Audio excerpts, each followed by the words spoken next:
い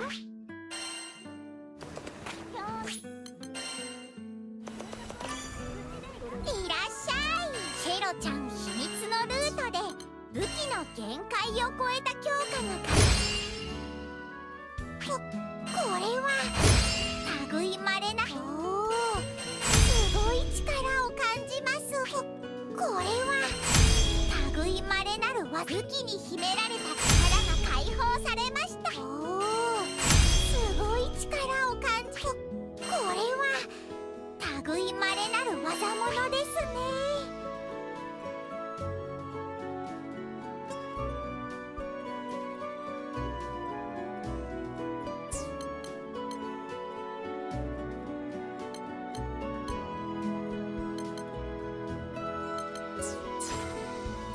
またのお越しを。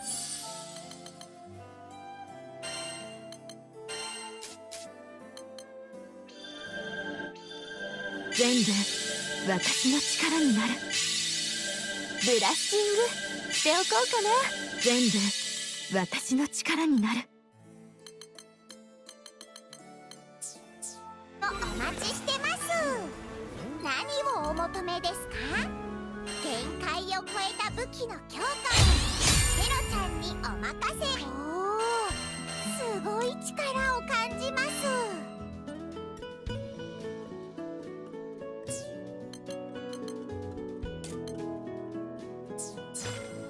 またお願いしますね。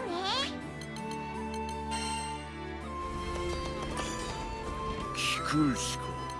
どれを強化するんだ。目指すは最強。さらなる道が開けた。禁断の火を使う。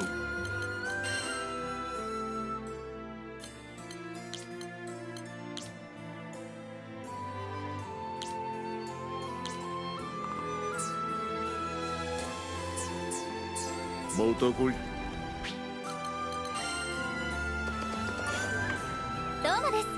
いかがでしょう。はい、頑張ってください。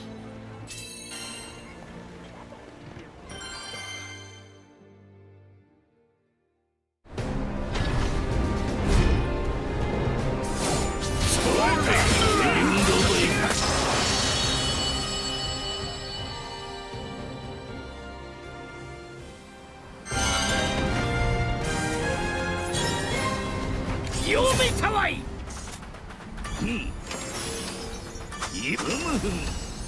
どうよ。よしよし。ふむふむ。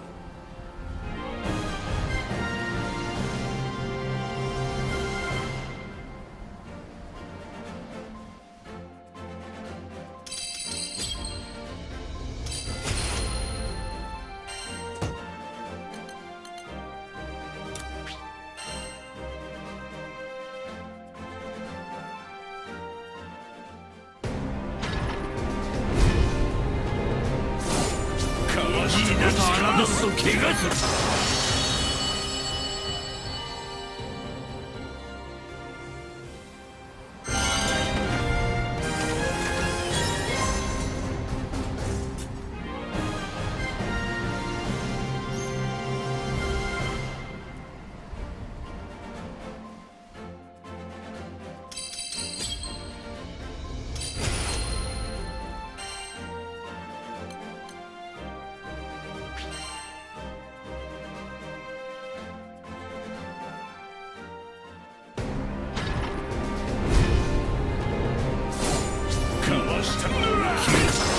見事。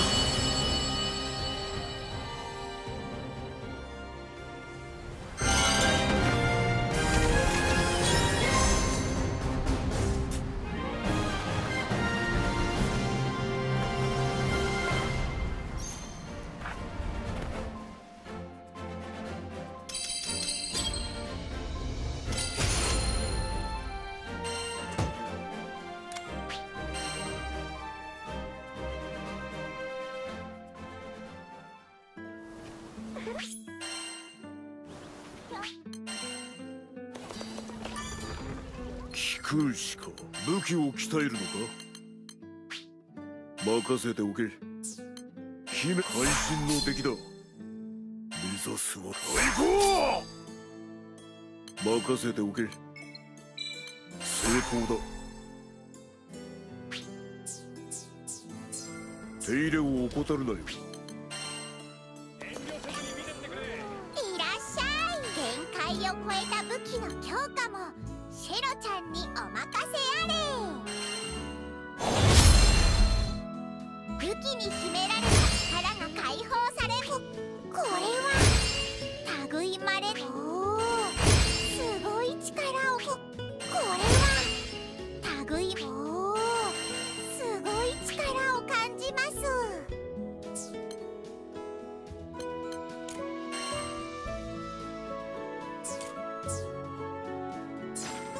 またのおこどうもです。こちらになります。こちらですね。どうかご無事で。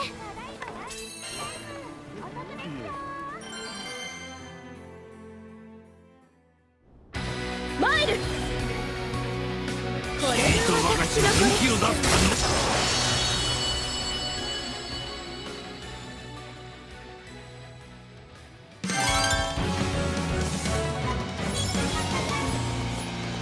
よっ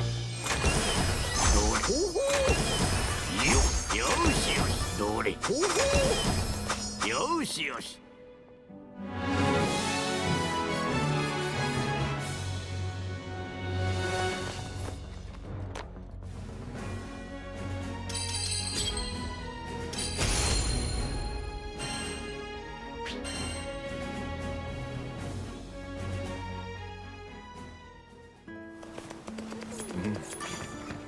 どうもです。いかがでしょう。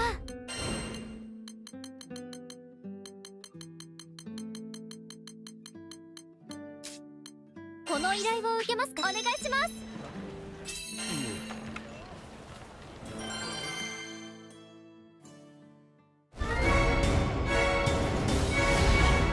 一時だと侮ると怪我する。こいつだ。口から手出せねえとこに逃げやがった。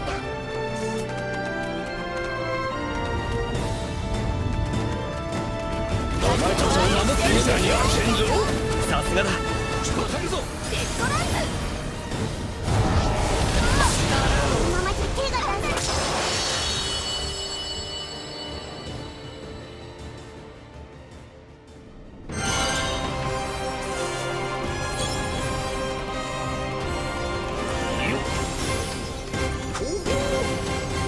よしよし。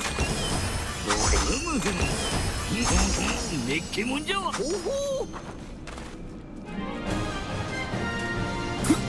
せよせ。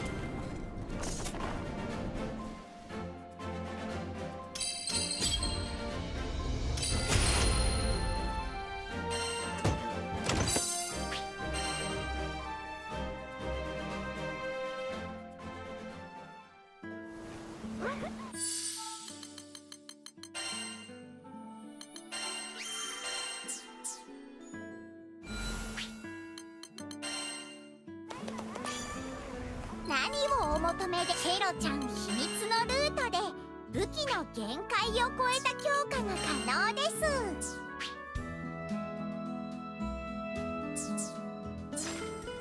またお願い。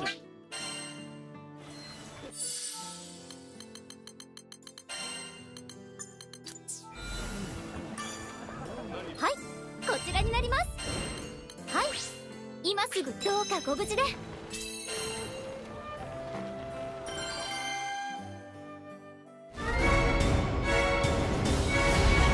戦闘開始。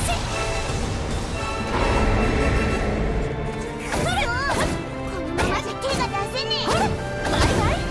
許してあげない。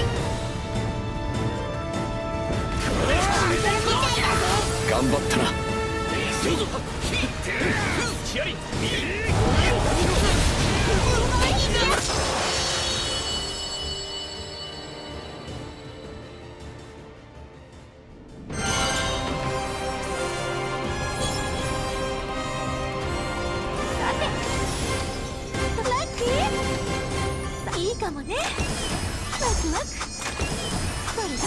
しいね。いいかもね。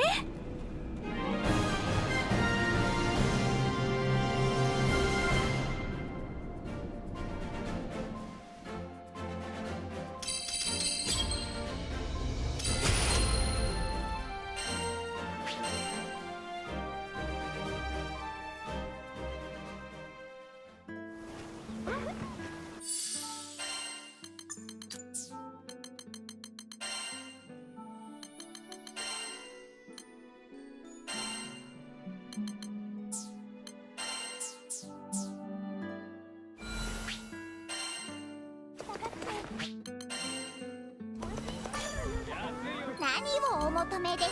必要な品を集めていただければ。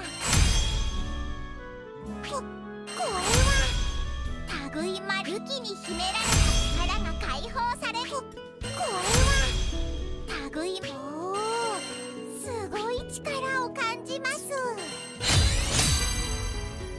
武器に秘められた力が解放されました。これは類まれなる武器に秘められた力が解放されました。おーすごい力を感じます。これは類まれなる技物ですね。またの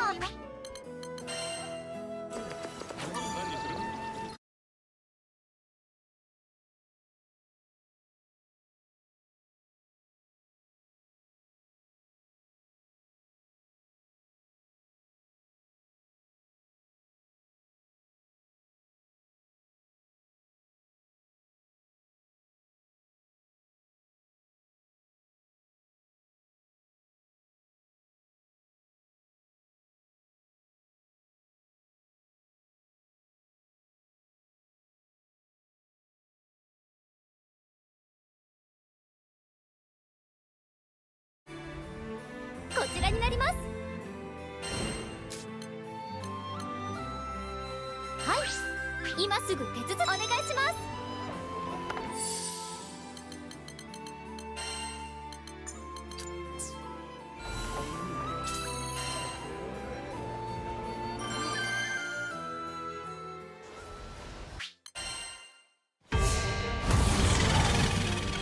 厄介なやつがいるみたいだな。油断すんじゃねえぞ。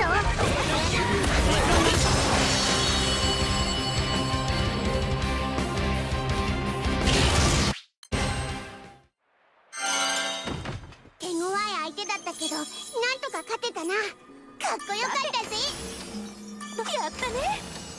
おおさていいかもね。これやったね。おお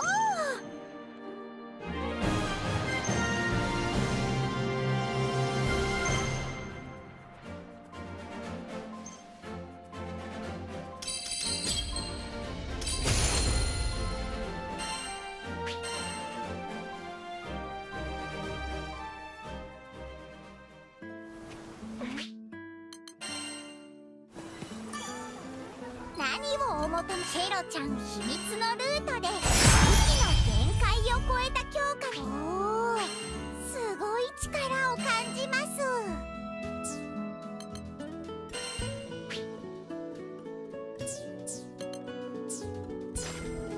またお願いし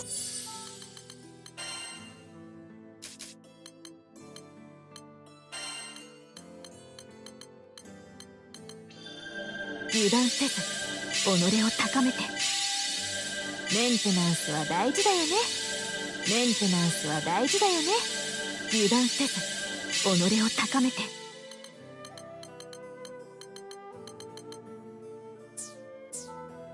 ますね。また来いよ。いらっしゃい。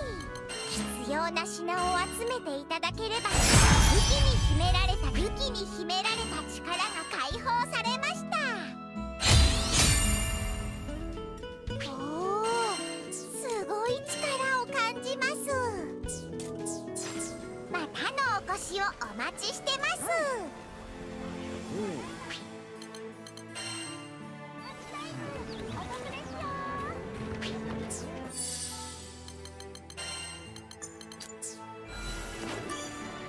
どうもです。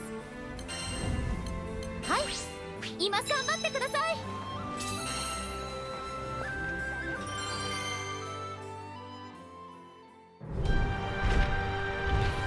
わざわざ乗り込んでくるとはな。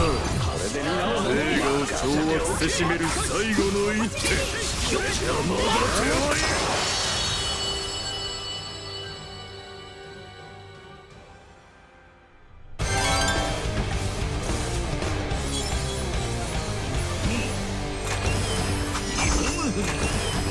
どれほほう。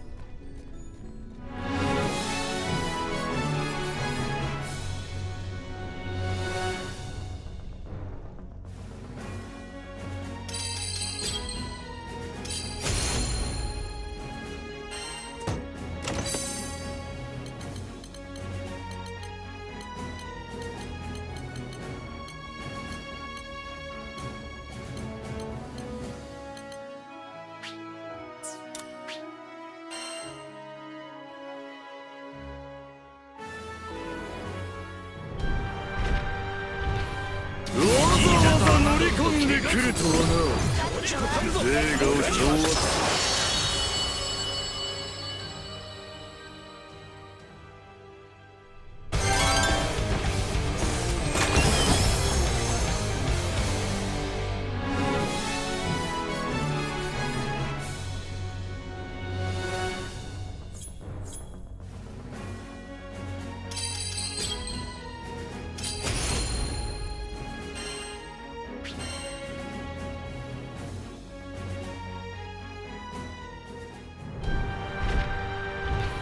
わざわざ乗り込んでくるとはな。映画を掌握せしめる最後の一手。邪魔だけは許さぬ。ベルゼバブ。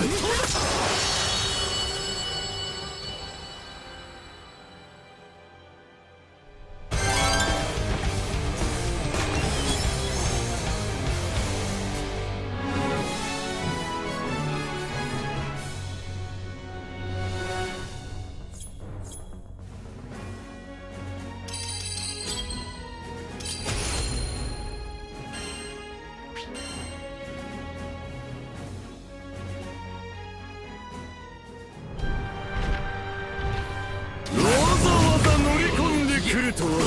お前たちを守って映画を掌握せしめる。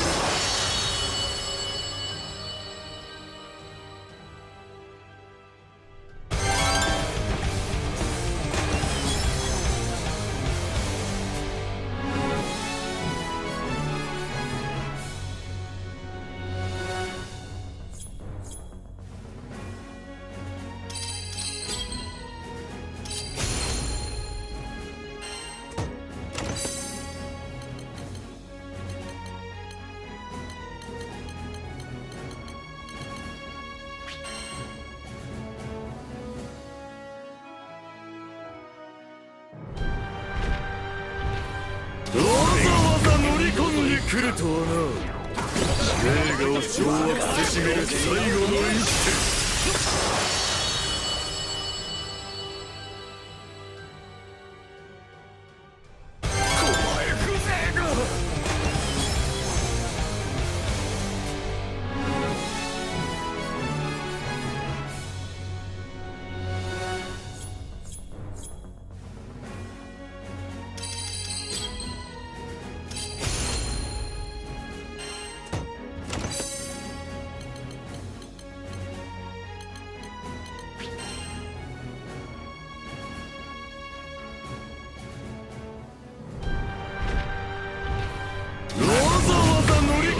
来るとはな。映画を掌握せしめる最後の一手。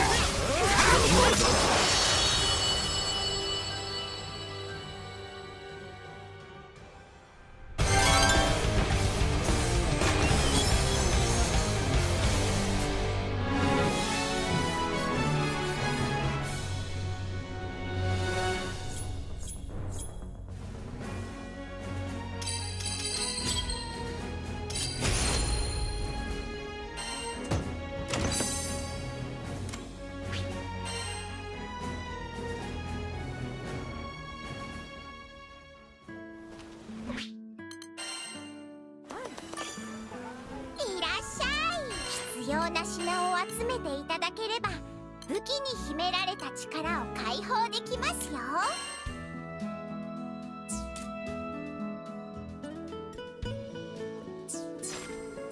またおね。依頼をご覧になりますか？この依頼をお願いします。どうもです。良い一日を。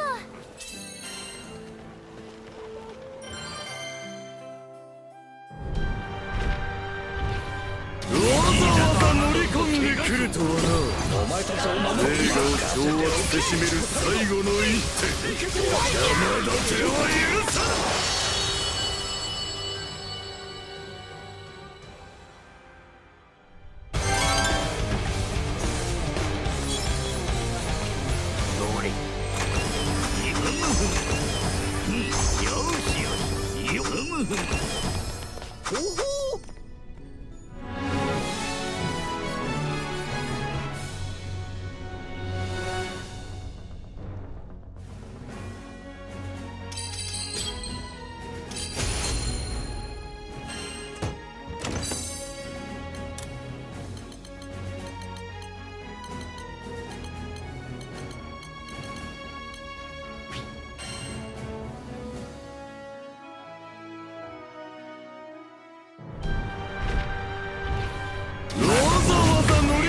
来るとはな。映画を掌握。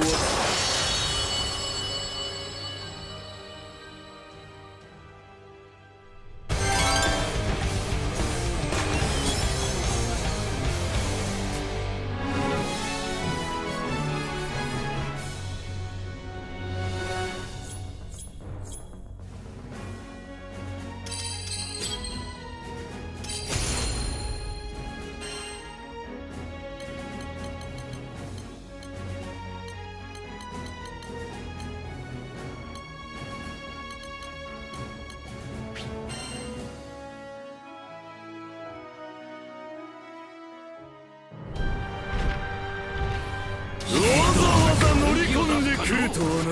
これで皆を守る。映画を掌握。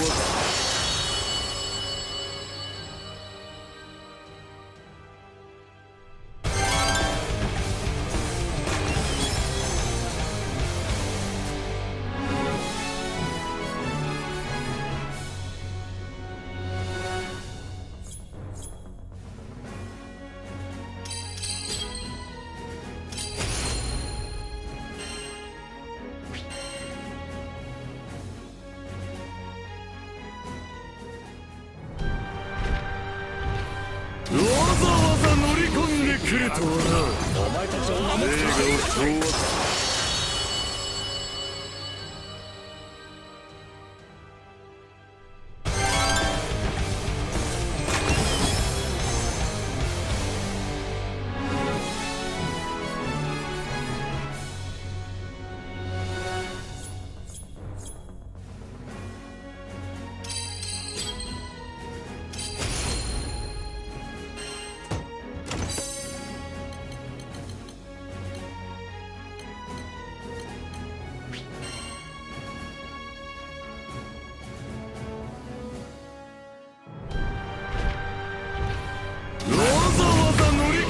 来るとはな。映画を掌握。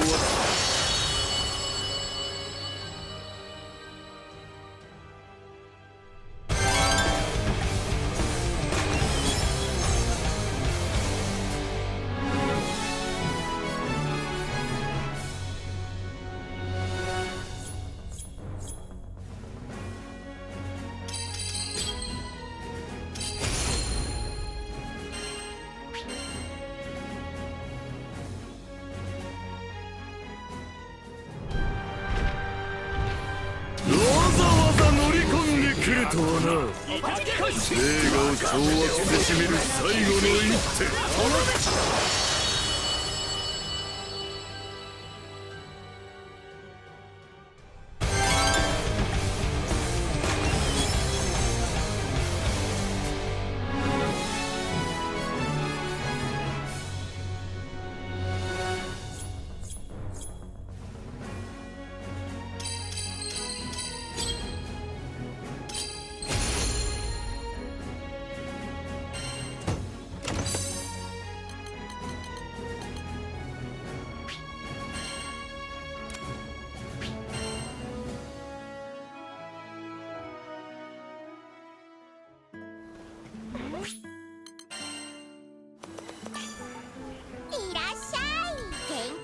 超えた武器の強化もシェロちゃんにお任せあれ。武器に秘められた力が解放されました。またの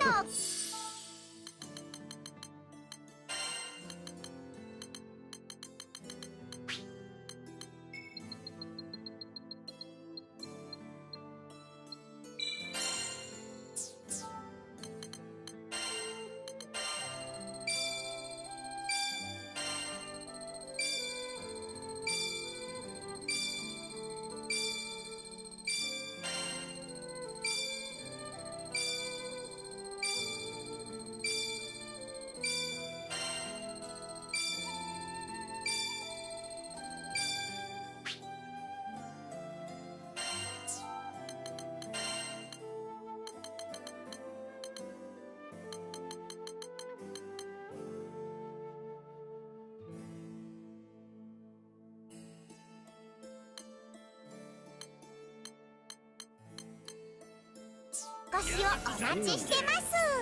まだ来いよ。何をお求めですか？どんな寺院ができるのか楽しみですね。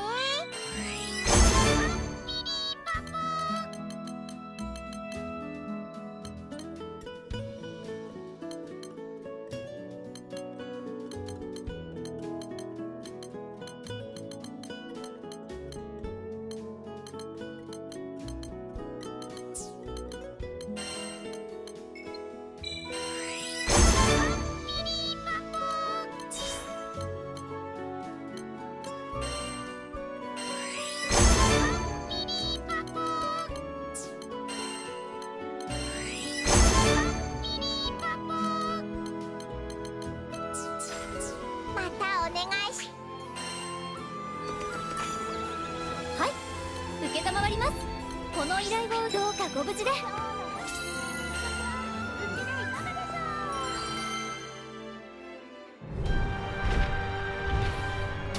わざ乗り込んでくるとはな。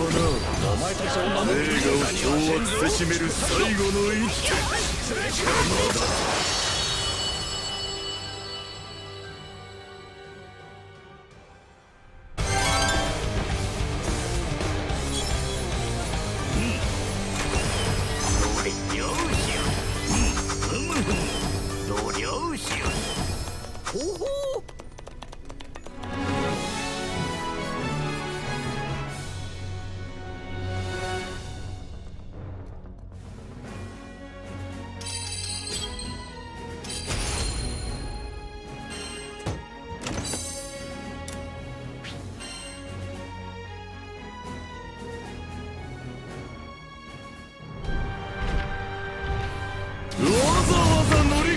来るとはな。映画を掌握せしめる最後の一手。邪魔だ。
来るとはな。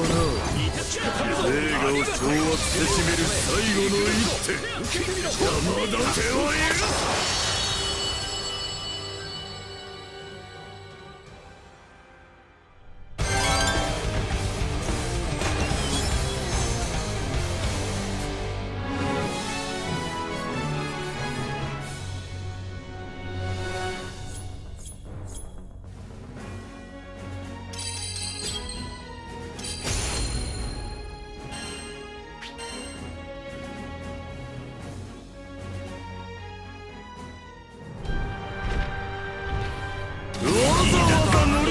来るとはな。映画を掌握す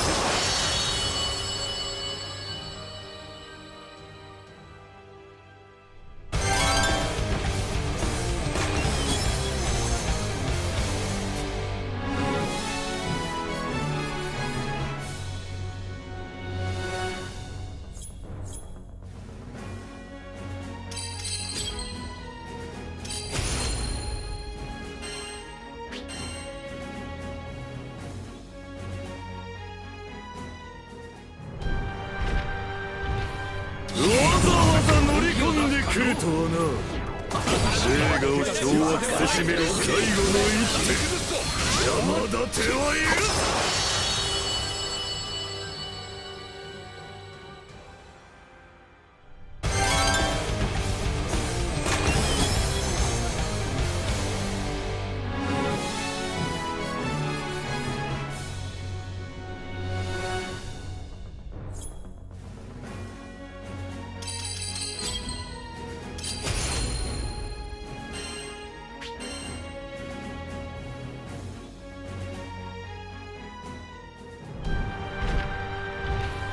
わざわざ乗り込んでくるとはな。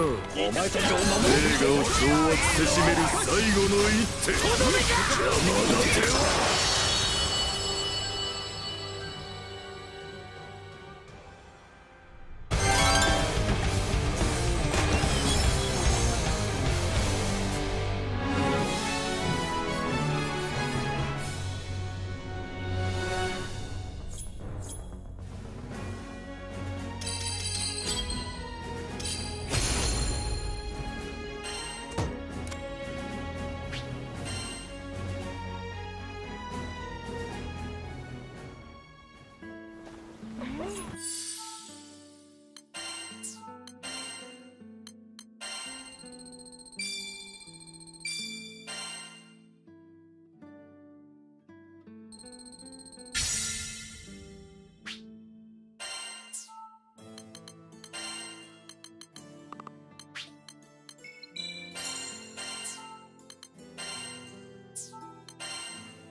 何をお求め、これらの品をいただければお楽しみ券をご用意できそうです。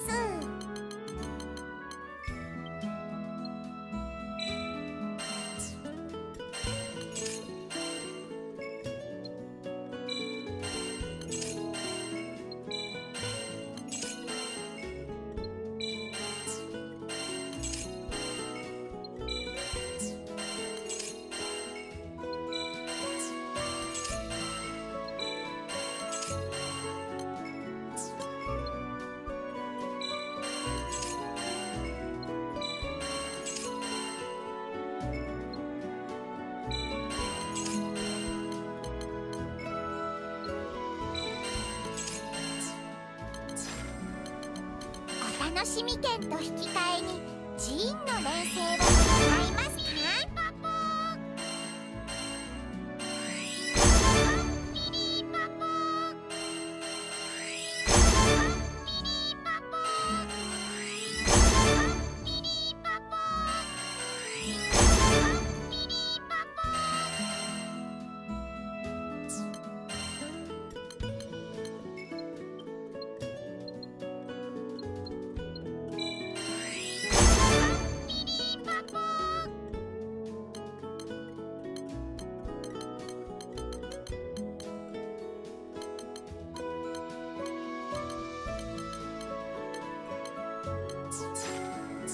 またお願い。どうもです。この依頼を受けお願いします。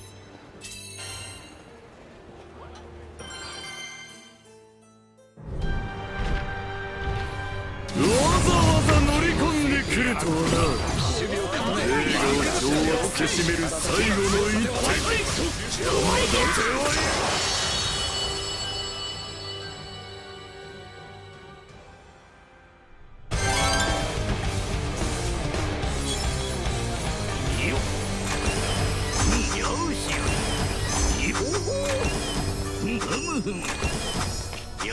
よし。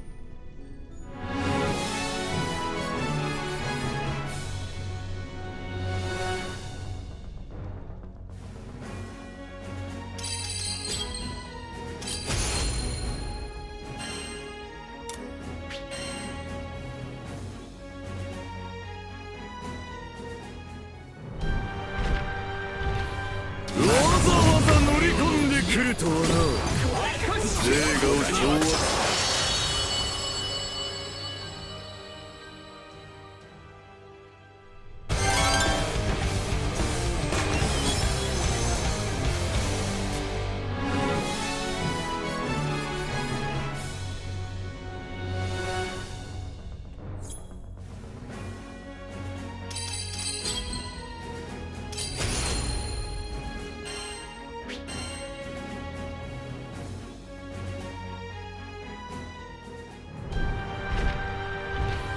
わざわざ乗り込んでくるとはな。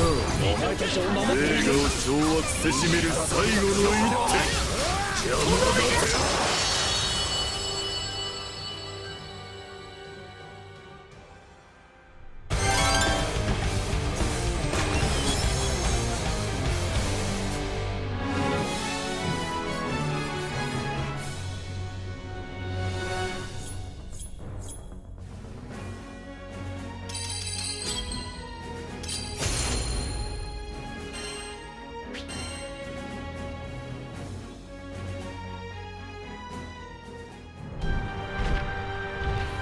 わざわざ乗り込んでくるとはな。映画を掌握せし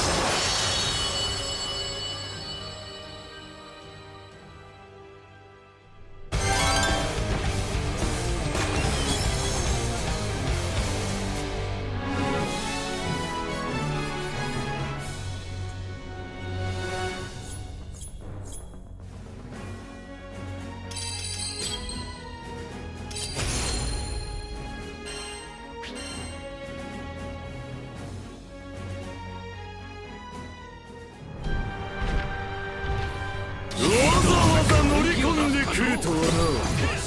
映画を掌握せしめる最後の一手。邪魔だ。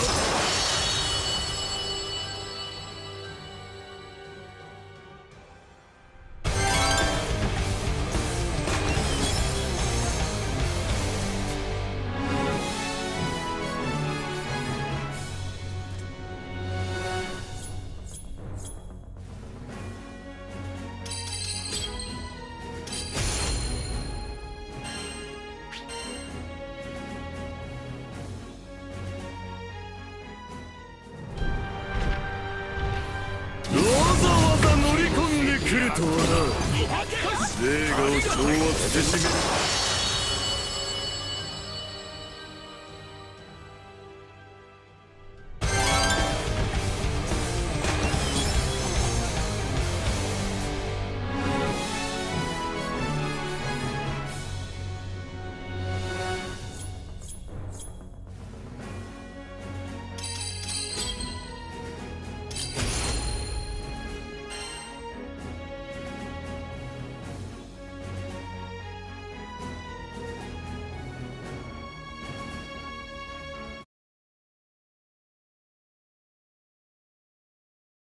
Are you in my Discord? Who are you in my Discord? I don't know who you are in my Discord, but yeah. Good old, fling trainer coming in clutch. I saw... seeing how bad these drop rates are, yeah, I was never going to do these speedruns without this cheat. I was never going to do this without this cheat. These drop rates are terrible. I've killed him like 30 times and he's only dropped the item like 3 times. And these are like 10 to 15 minute boss fights that are legit difficult. Especially if you're gonna play with randoms. So, I kinda gave myself an ultimatum. Like, the roguelike mode is really fun, but to maximize it, I have to do this. For, like, the whole team. I would still be on, like, the 3rd fight by now. I've killed him 20 times in that same time frame, and he still isn't dropping anything. As much as they went a lot of steps forward, they still went backwards with these drop rates. You can't have a boss fight this difficult and have the drop rates this low. This is the kind of stuff that makes people want to stop playing. The drop rate should be equivalent to like how difficult the fight is, not make yourself accelerate male pattern baldness for like a 5% drop rate. Which was the problem with the original game. The original game was like this too. Just really low drop rates for like difficult content. Doesn't make any sense. Especially if this is all this game is getting and they're not going to do anything else with it. I mean, look at this. You could tell if he dropped it. If you look on the side, if you see the gold magnifying glass, that means that he dropped one. I've killed him like 5 times since I last went back to town. He hasn't dropped a single one. The roguelike mode is fun, but it's a grind to do the speed runs. I think it'll do pretty well. I mean, I want to do it for fun. I don't really give a crap if the videos do bad, but yeah, this is asking a lot. He killed him like 30 times. No, that's not the right one, by the way. It's the plume or whatever it's called. Still hasn't dropped one.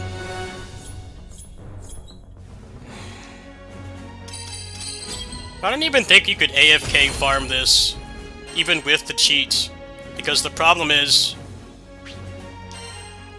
you're gonna max out on MSP and materials. You have to go back. You couldn't auto farm this even with these cheats I'm using.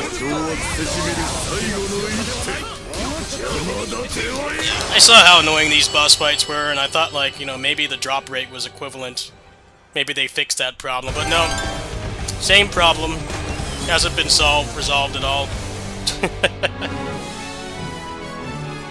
Look at this, man. Just dropping nothing. They want you to do this 15-minute boss fight, like, probably how many times? How many times would it take to max out everybody? Not just the characters you use, but like the whole cast. Without cheats, assuming that you win every run, probably hundreds of hours. I've been at this for like an hour, right? Been at this for like an hour, and I've made like almost no progress, and I'm insta-killing him. These are 10-second clears. And it would take like, probably if you're optimized with a good party of humans that have maxed out stuff, it probably still takes about 8 to 10 minutes. So, you're getting, including load times, you're getting maybe 6 to 8 drop chances per hour. And the drop rates are this bad. So the average session of like 3 to 5 hours, maybe you're getting like a few of these per session. Because this is not the kind of game you can play for like 30 hours. It takes way too much focus. This is the kind of game you definitely got to take a break. Like, even if you're not done playing games for the day, you definitely have to like step away from it for a while. Or like play something else for like 30 minutes, because this takes way too much focus. It's not easy. I just don't get why these drop rates are so low.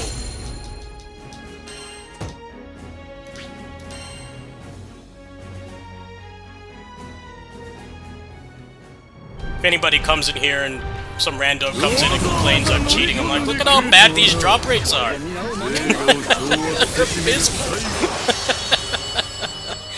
Do you want to do this fight like 1,000 times? You want to do a sweaty fight 1,000 times and maybe get what you want? I personally don't, man. I'm cool with doing it legit a couple times and then that's it. He hasn't dropped a single one this session. I'm almost maxed out on everything. I really question if they play their own game. They must, because this game is really solid, but these drop rates, I don't know how anybody thinks this is okay. Killed him like 30 times this stream. He's still not dropping anything.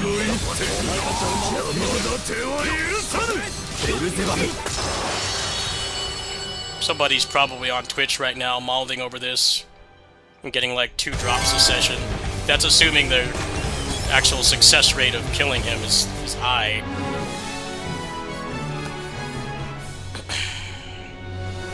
I wonder if there's any if the other ones have a higher drop rate, but the game doesn't tell you that.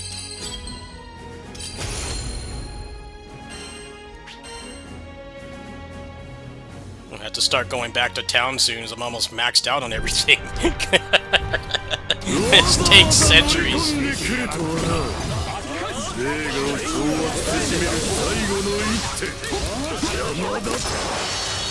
It's like this game's drop rates are like a gacha, but it doesn't make sense because this is not a microtransaction-filled game. It's just something you pay for and that's it. But the drop rates are like just as bad.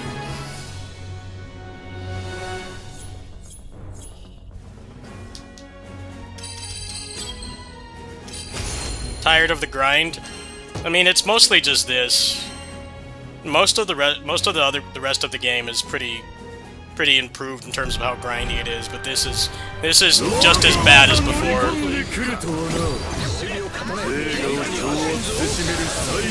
I don't think the people who make this game understand that you need to like have an equivalent drop rate for a difficult boss fight. It should be at least like 15 to 20% minimum.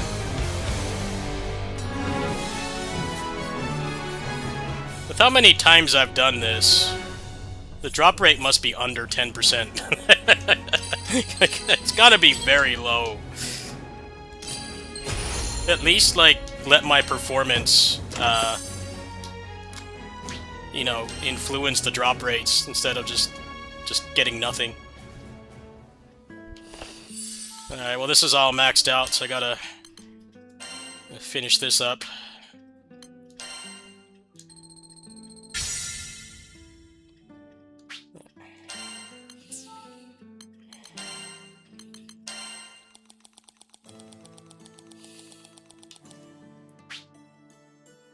Hmm?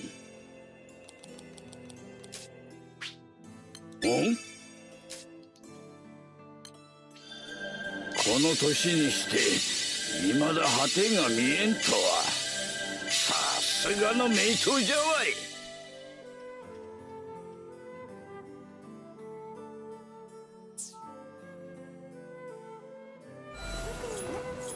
Alright, I gotta get rid of all those terminus things too, because those drop way more often than the item you actually need. Look at that. You know, only got 2 out of killing him like over a dozen times. They're out of their minds with these drop rates.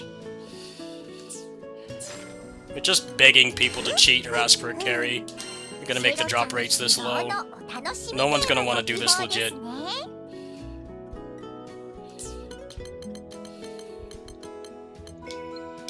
You do this legit, like, feel like employers should look at how much patience you would have to do this.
Alright, back to it.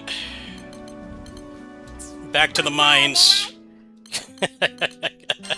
Back to the mines. 聞くし買い取りか品を見せてみろ手入れを怠るなよ Dozens of kills and he's barely dropped it. 依頼をご覧になりますか？ Yeah, 39 kills. この依頼を受 He's けま only すか？ dropped it like 4 times. So the drop rates are insanely low.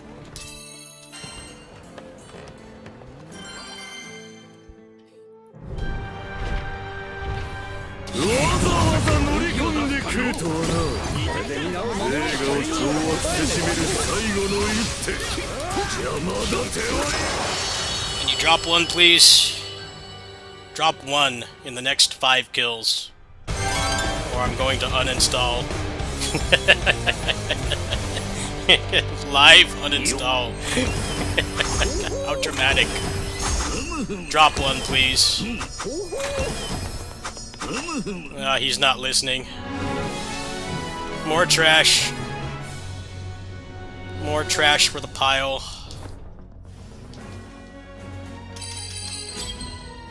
They really want people to get burnt out on this game. I hope that they don't plan to, like, do more DLC for this. People are gonna be so burnt out. That's what happened the first time. That's what happened the first version of this game. It was exactly this. It's like oddly difficult boss fights for a modern action game, and then like 2% drop rates, so that nobody outside of people who are really bored or just like can't buy another game ever got to have a maxed out character.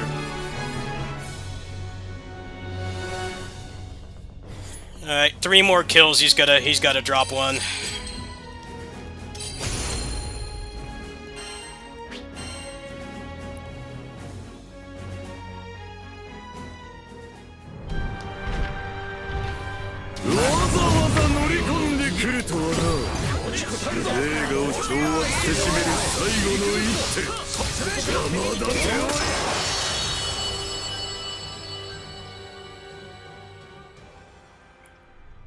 Please drop one. 2 more. Nope.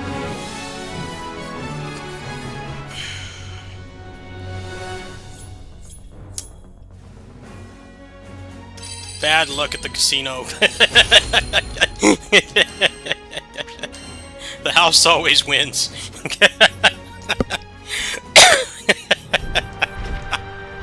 I'm better off buying lotto tickets and playing this.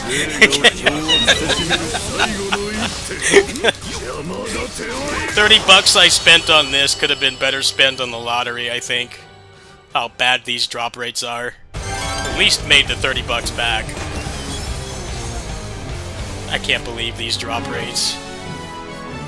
They're not meant for humans, they're meant for the AI apocalypse. Somebody on this, just train a bot to play this game all day, go to work, go to school, go to sleep, and you wake up, maybe there'll be like 3 more drops. If you're lucky. This is about as efficient as it gets. Like 10-second clears. It's not helping whatsoever.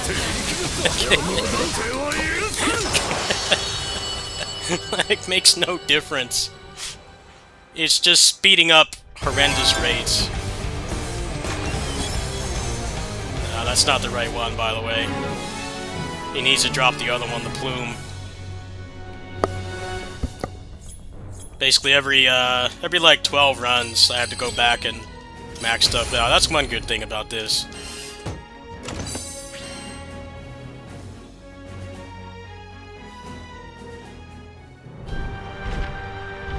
It's like the quickest fight because there's no cutscene.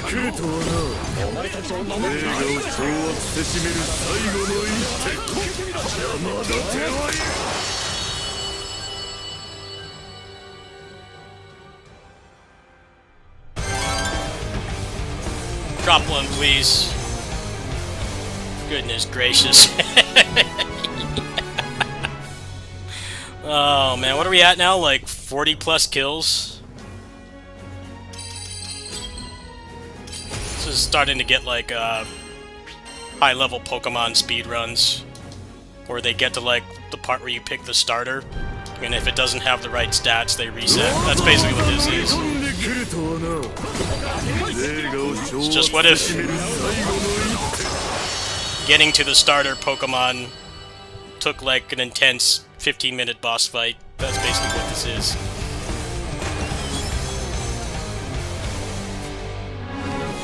Another nothing burger. He didn't even drop one of the rare drops.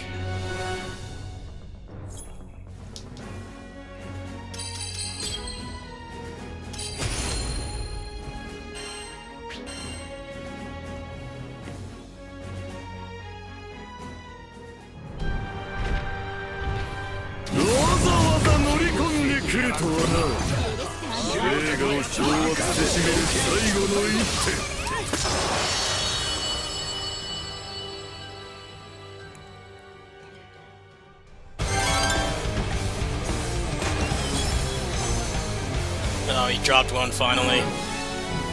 Now I need to hope that it's not gonna ask for like 12 more of those things. I'm lucky it won't. It's gonna give me like another tier. Please.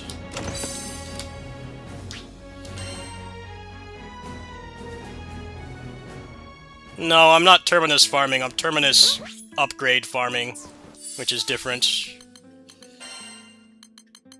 And much, much worse.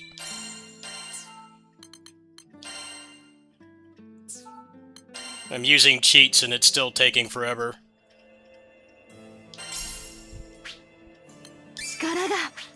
Yes.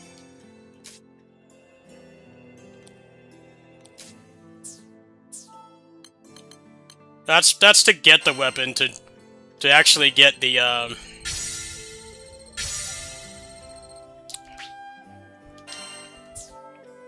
to like upgrade it to the point where it's not power crept anymore. It takes an insane amount of grinding. These are like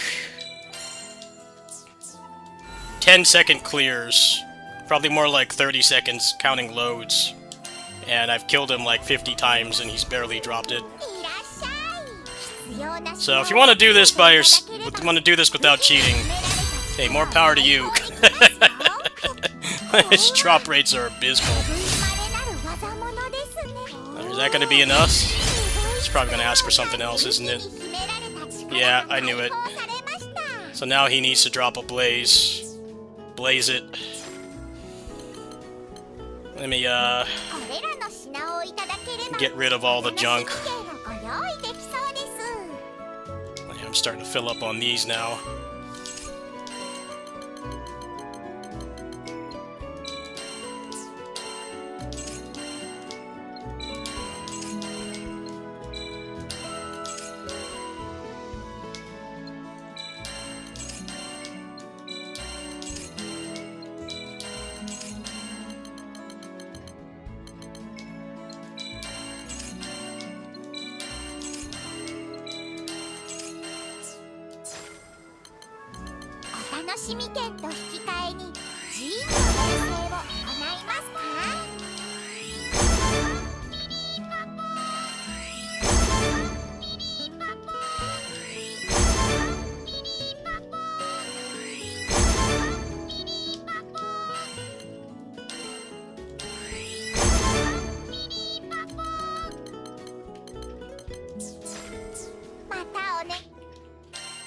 Alright, back to the mines.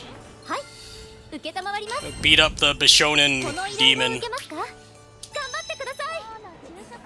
How much he's been getting his ass beat and how he's not dropping anything. He should maybe consider being a model instead. Evil demon thing is not working for him. He clearly doesn't have any money.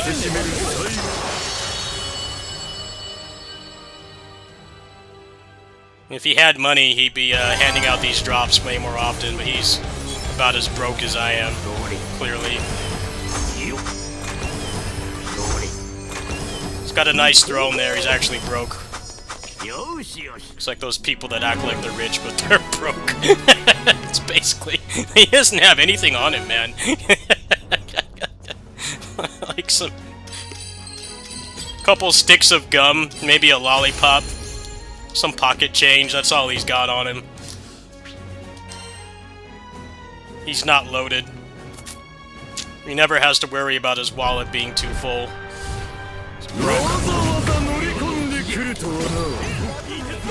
Please drop something. I'm getting close to the 50th kill. Not even done with one character.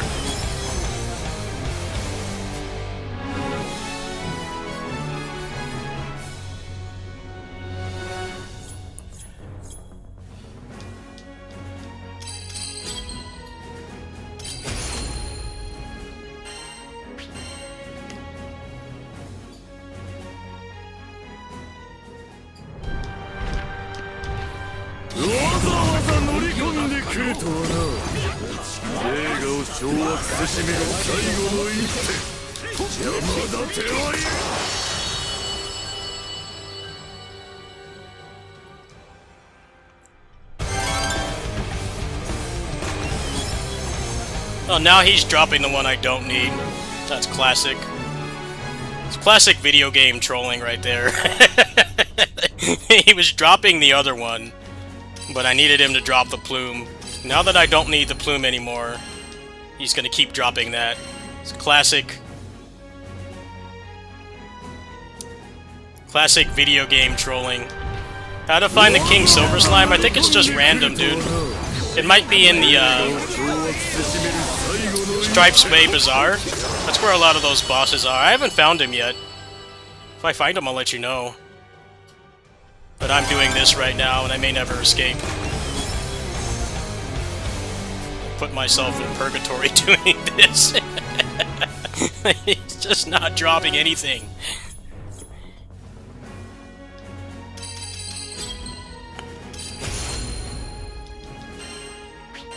It's like this is designed like it's a gacha game where the drop rates are really bad unless you spend money, but the thing is you can't spend money. There's no cash shop or like banner pulls. It's just bad drop rates for no real reason. Or not, there's no solution to sell you. It's just do these 12-minute boss fights 1,000 times and maybe get what you want.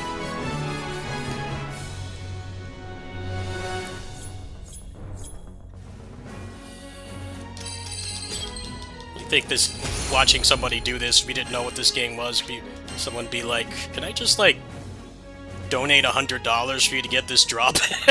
Like, no, you can't. No matter how much money you have. It's how much sanity.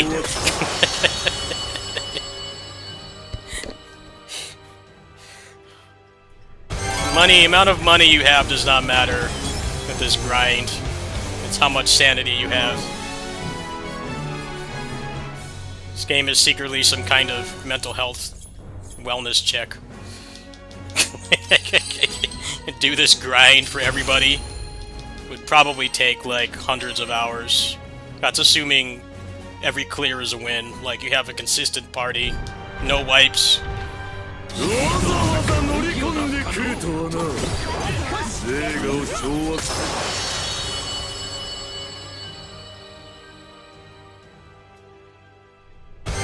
Yeah, but high fiber oats, the problem is the drop rate is too low.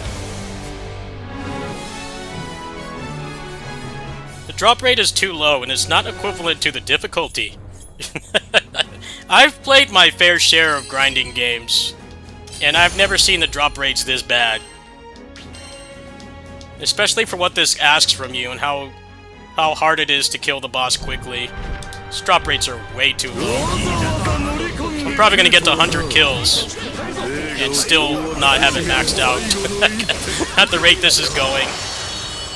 They need to decide if they want the bosses to be difficult or if they want them to actually drop things. Because right now they're like mutually exclusive. These are incredibly difficult boss fights that ask a lot more from you than the average modern video game does, but the drop rates don't line up. Ironically, if this was a gacha game, this would give you like 5 pulls for doing it, so it would be worth it. This is kind of just nothing. What am I grinding for? I'm grinding for ascending the terminus weapons so I can do roguelike speedruns, because that's all I really have interest for on this game.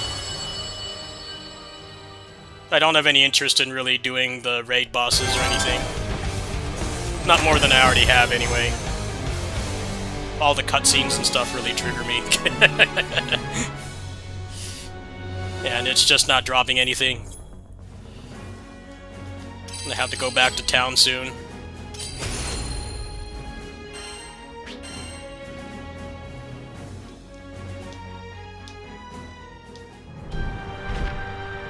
He has a chance to drop something that awakens the terminus weapons, but the drop rate must be under 10%.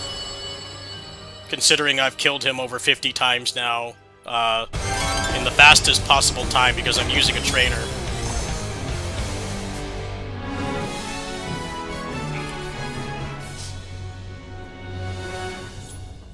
This is like the fastest fight, because the other ones, there's cutscenes and stuff you can't skip. This is like the fastest way to get dropped, as far as I know.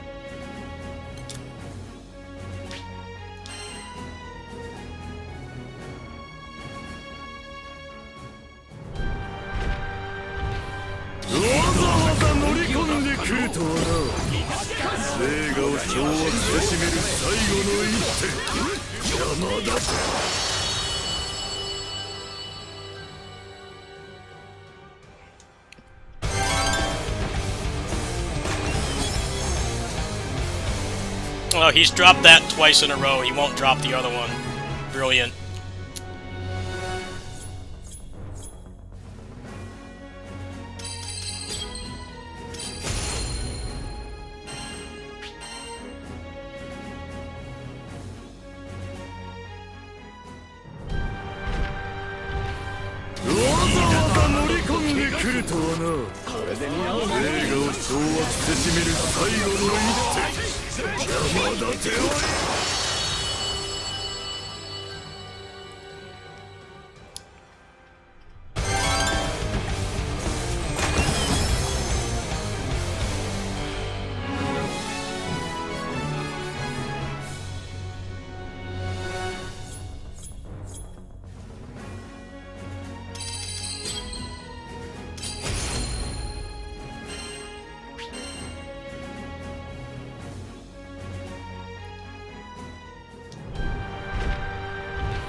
Maxed out again, gotta go back to town. They didn't get a single drop. Not one drop. This is like frame perfect clears that you could get of this. It doesn't help. It doesn't really do anything. Alright,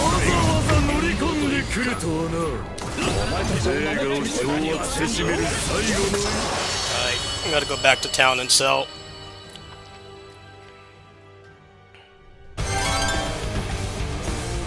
Got a town.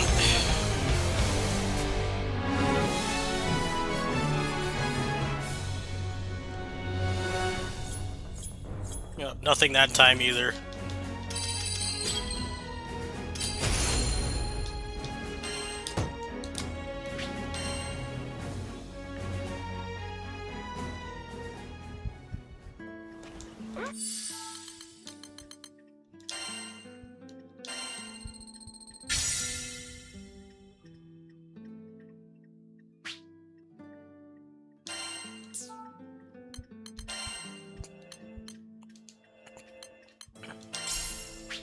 よかろう。よし来た。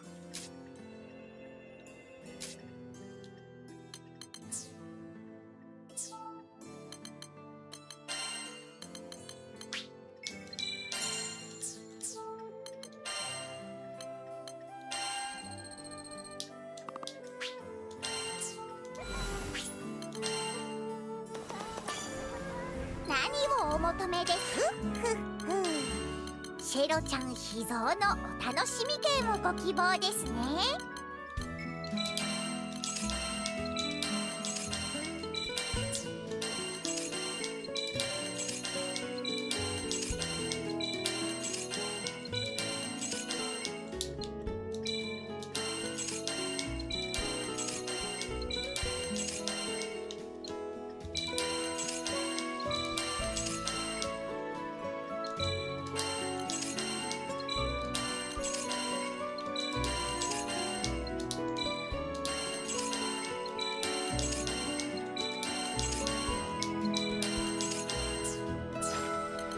お楽しみ券を使って各種寺院の連成ができます。 Okay.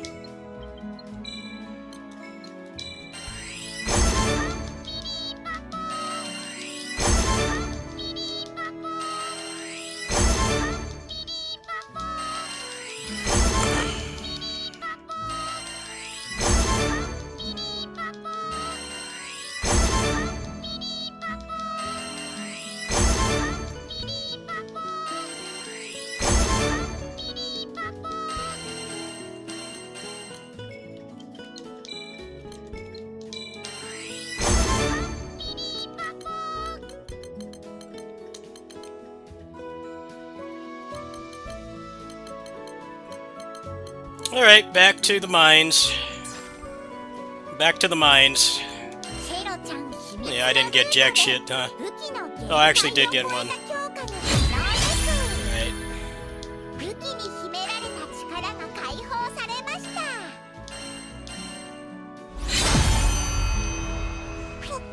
これは類まれなる Right, she's 技 done. 物ですね。Max him out next.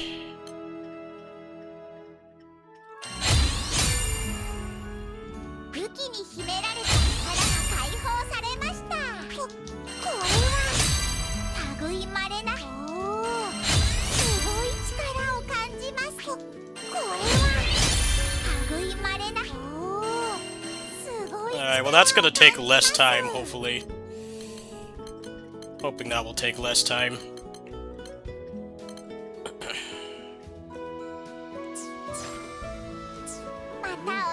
Alright. I'm just gonna do like one team. This game's giving you buyer's remorse. Yeah, it's a good game, but it's grindy for the wrong reasons. And the amount of effort you put in versus what it gives you back is kind of all messed up. These boss fights are way too hard and long-winded to have the drop rates be this low. Should be like a couple kills at most. Should be like at least like a 20% drop rate. Not like 8% or whatever this is.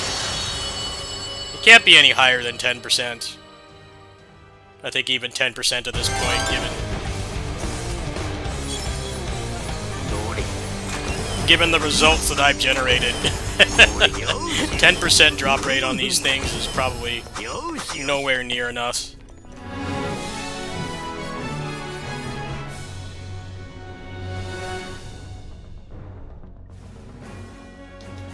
Yeah, they like set out to reduce the old way that this game was grindy and soul-crushing, but then they just doubled down by putting more of that crap in the game elsewhere, like what I'm doing currently. I don't understand why. It was already kind of questionable design when they lied to us and they said that there wasn't going to be any more stuff for this game. And then they came out with the DLC and they actually did fix the old way that this game was grindy, but then they just added new ways that the game is insufferable to play.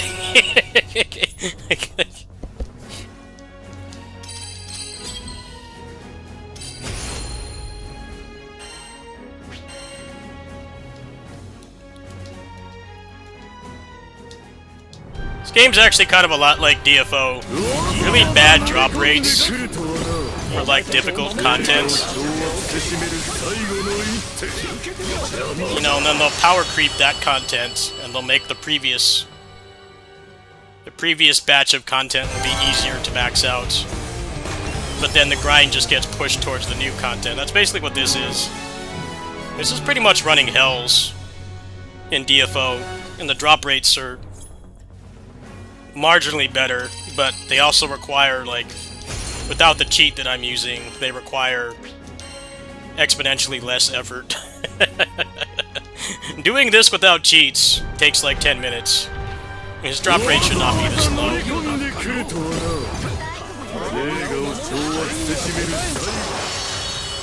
They want people to burn out on this game.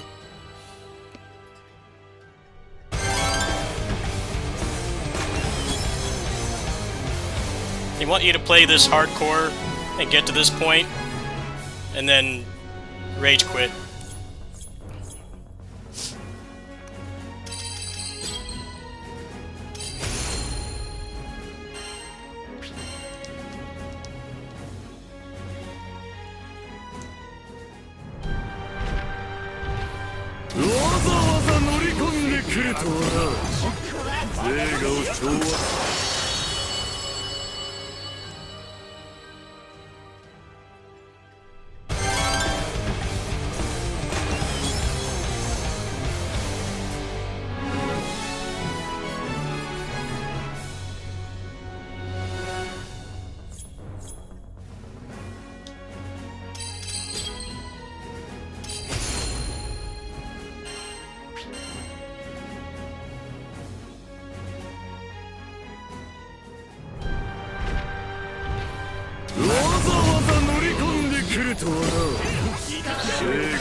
It's 5 kills now, no drop. You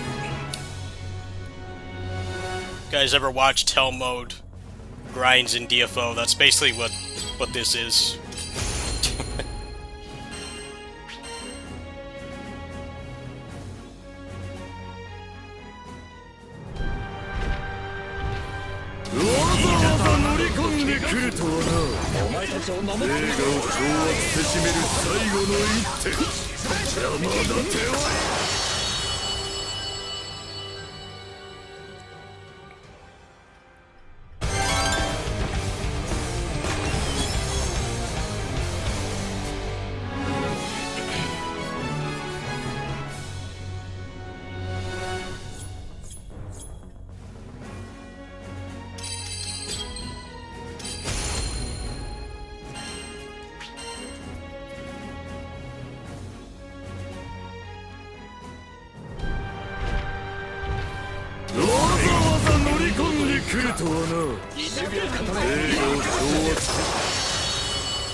This is going great so far. He hasn't dropped one of the rare drops, not even one. pockets are empty. This reminds me of Castlevania HD, where you wanted the Sonic boots or whatever. And most of the time Dracula would just drop beef curry. It actually was something that he could drop, by the way. He could drop beef curry instead. And you'd get really annoyed when you saw that. The game's just trolling you.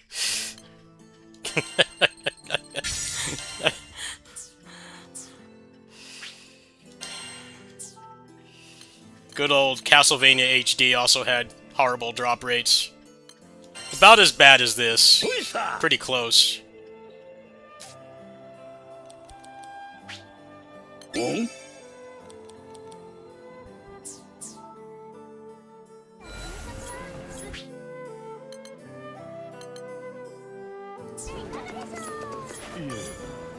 どうもです。この依頼を受けますか？どうかご無事で。わ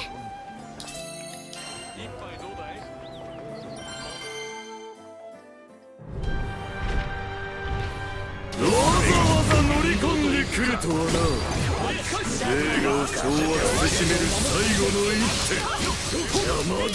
Castlevania HD was like the precursor to this game. You know, good game. But they definitely tried to mask the lack of content with abysmal drop rates, and I can vouch for this. That game was immensely popular when it came out. For an Xbox Live Arcade game, it had a pretty healthy player base for a while, but then people started trying to optimize their characters, and they found out that drop rates were terrible, and a lot of people stopped playing, which is exactly what happened with this game. That game came out 15 years before this did. Somehow nothing's changed. It's the same torturous drop rates in a different game. Getting the Sonic boots in that game was an exercise in frustration. I must have done that level like probably a couple hundred times. I got really good at speedrunning it, but it's only because it just took so many times to actually get it to drop.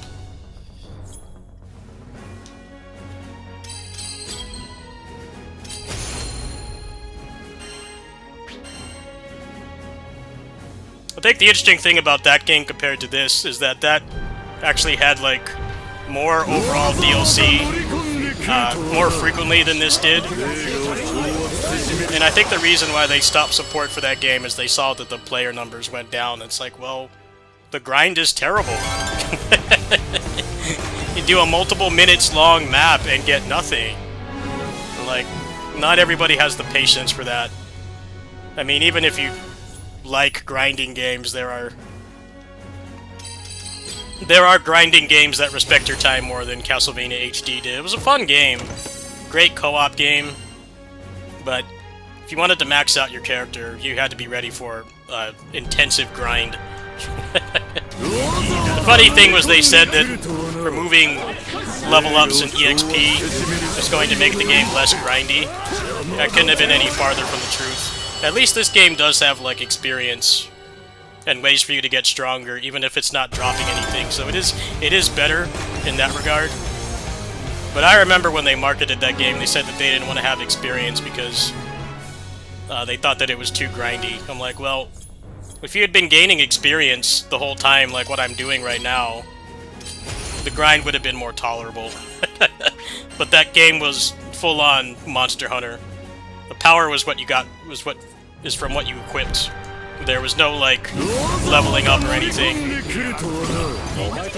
The difference is Monster Hunter drop rates are, even at their worst, way more tolerable than Castlevania HD was.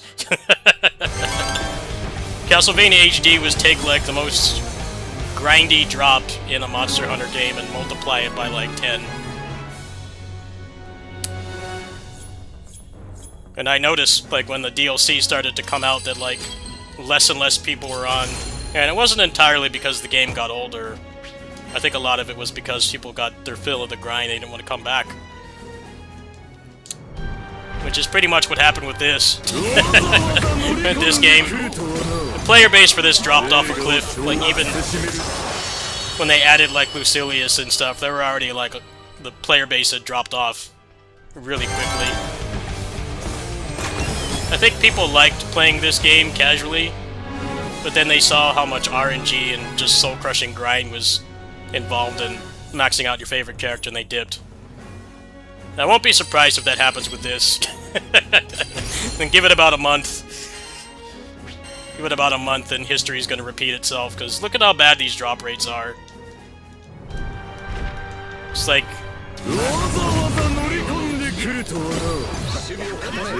Imagine this taking 10 minutes instead of 30 seconds. And that's how bad the drop rates are. They're this bad with me basically one-shotting him before he can move. Imagine doing this legit.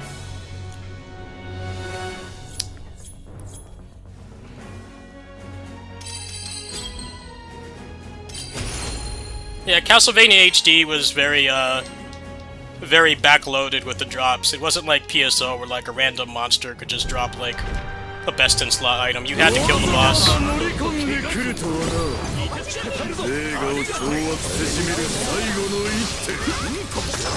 And it took multiple minutes to get to the boss.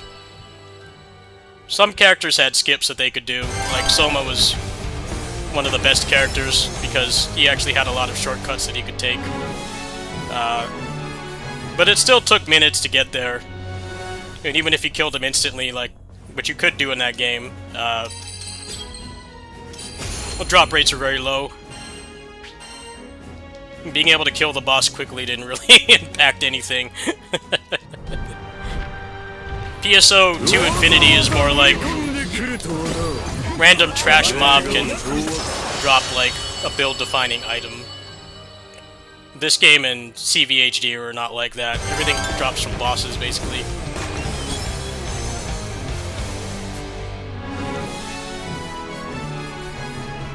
Probably gotta go back soon for like 2 more runs.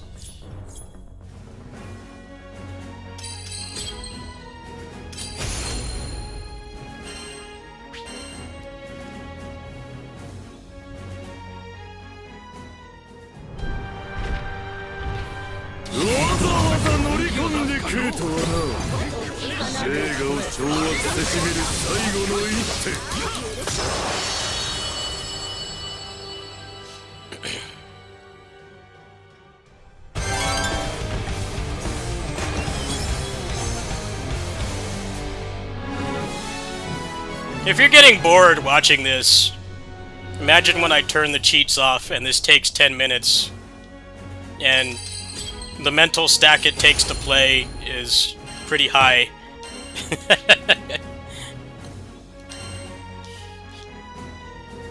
This is not the kind of game you can grind on for like a whole night like Diablo. Diablo takes like very little concentration. These are pretty difficult boss fights, but the drop rates don't line up.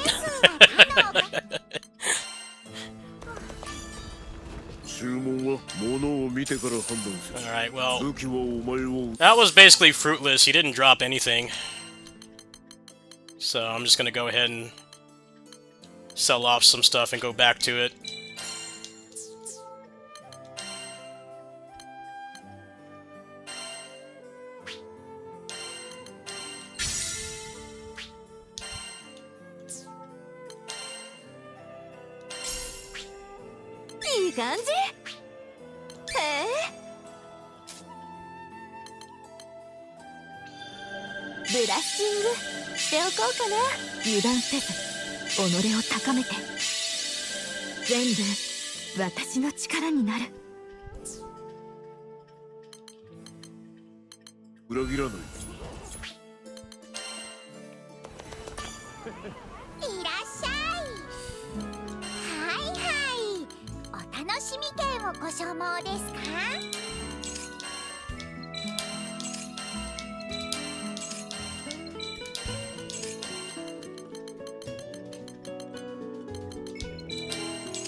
I wouldn't fault anybody for using that at all.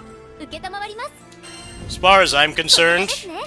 if you're able to do the boss fight with no cheats, at least a couple times, and do it pretty well, by all means, just turn the mod on. You've already proven you can do it without the cheats. Put the weighted clothes on and you can still do it, then just go ahead and cheat. We're not getting any younger. It's probably just going to take a while until people get to this point and see how grindy it is, and somebody will probably do that. There isn't really anything to prove by doing the same fight like 400 times. You should have the whole drop pool way before that, as far as I'm concerned. Like, hey, if you've done it a couple times, you got the weighted clothing on, no cheats, no trainers, no cheat engine, then just go ahead and use the mod as far as I'm concerned. You're not going to lose your gamer card for it. The game should respect your time. A difficult boss fight should drop things quicker.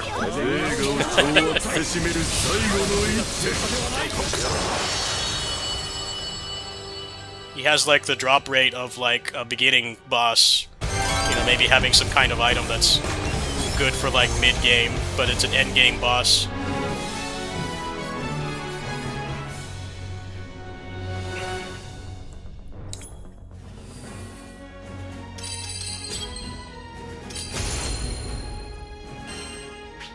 I probably would have done this grind legit if I was still a teenager. But I'm not. I haven't been a teenager for a long time now. Had less games back then. I don't really have less time, but I have like way more games, and I'm also like running a channel. People tend to like not like to watch stuff like this. It's boring to watch. I've still got time to grind, but the older I get, I want my time to be respected.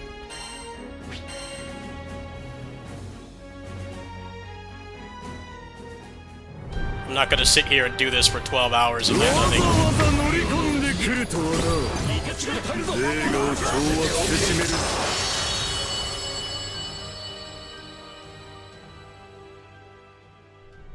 Kinda like when,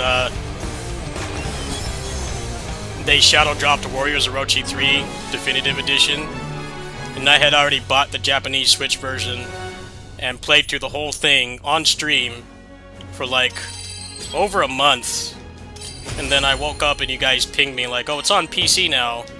You wanna know the first thing I did? I cheated as much back as I could. I've done everything in that game like 3 times. I got nothing to prove, man. You guys wanted the content in the Definitive Edition, I decided, well, I'm not doing that grind again. I literally did it like the month prior. He just decided to randomly shadow drop a PC port with no fanfare or marketing. Like, yeah, I'm cheating everything back in at that point, I'm sorry. Especially a game I've done that in like multiple times. Like PS3 and Vita, and then Switch. I really think I have anything to prove by doing it again from scratch. It's like, I've already done it.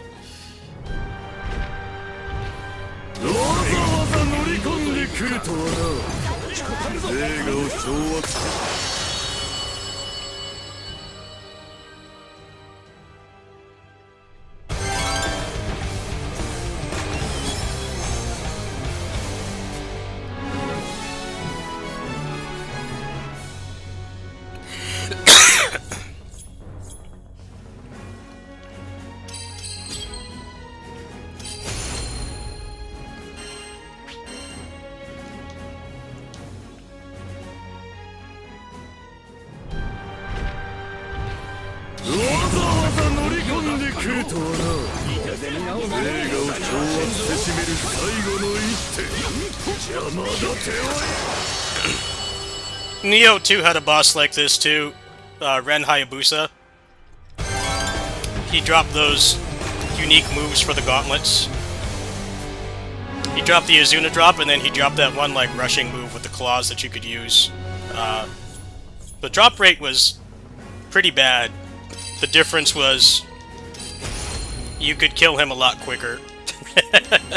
It kind of evened out now that I've done this for a while. Because in the time it would take to kill this boss once legit, you could probably kill him like 20 times in Neo 2.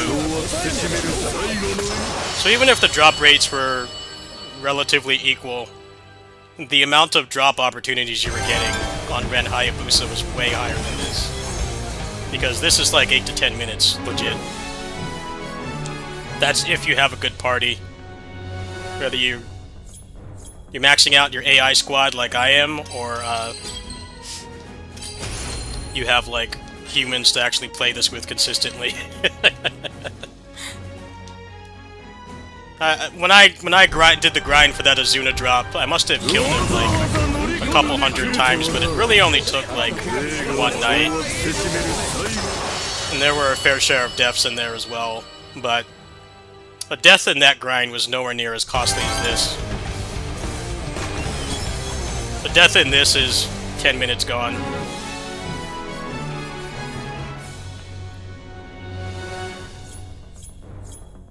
Should probably turn in those Beelzebub summons. Probably max out somebody else.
何をお求めですか？これらの品を召喚石のお預かりですね。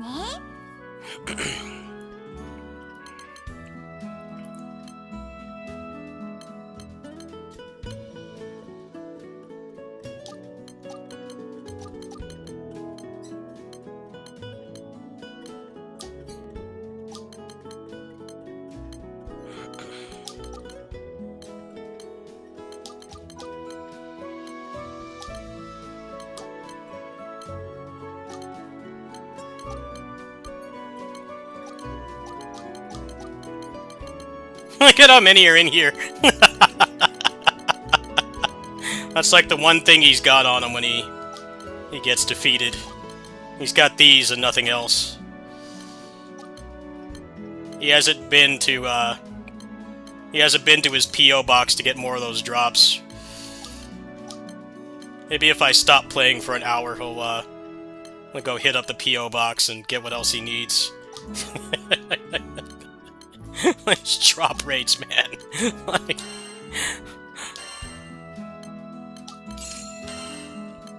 so many of them in here. Oh my goodness.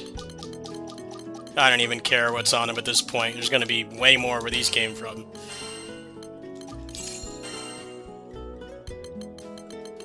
Alright, that's enough to keep around. Oh yeah, I gotta do the rest of the recycling as well. シェロちゃん秘蔵のお楽しみ券をご希望ですね。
話を聞こう。物を見てから手入れを怠るなよ。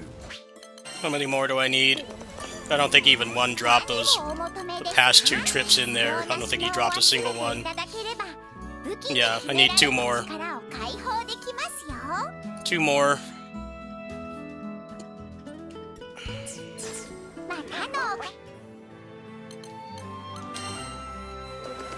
Alright, well, I'll probably get his weapon, and then I'll see how much it takes for Lancelot. Not Lancelot, but Siegfried. How long it's gonna take for him. It's probably gonna be a whole nother session. The rate this is going. Going very slowly.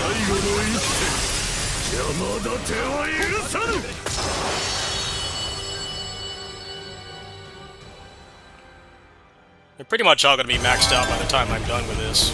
The rate this is going. About 12 kills for max MSP. Oh, he dropped one. Nice. How long is it going to take to get the next one? Probably quite a while, I would imagine. I don't expect it to come soon. Can only drop one.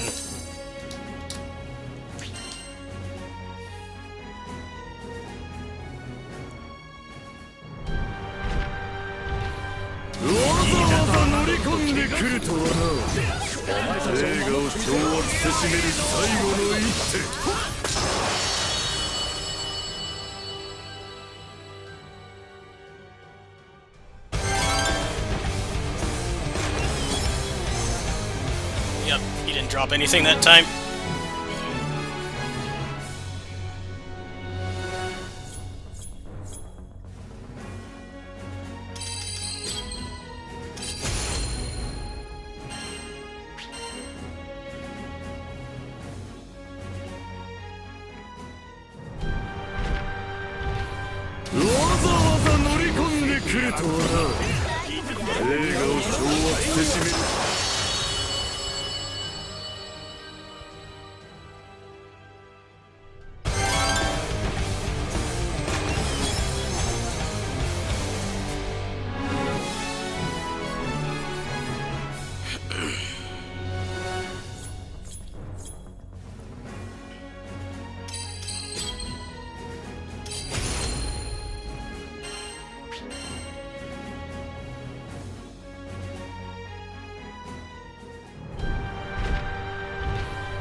I think it's time for you to go back. Go to your P.O. box. Pick up your Amazon deliveries that your viewers have sent you. Because clearly you have nothing left. It's just like Castlevania HD. Hey, you got those winged boots?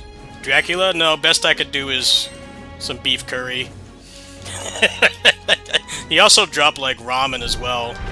That's like the poverty food right there. He would drop ramen and beef curry. Like, Dracula, you're that broke? How do you afford this castle? That's all you got on you, really?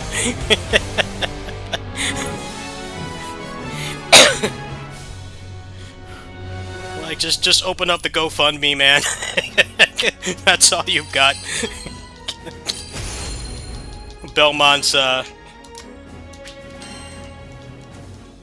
Belmont's harvested him for all his resources. All he's got left is beef curry.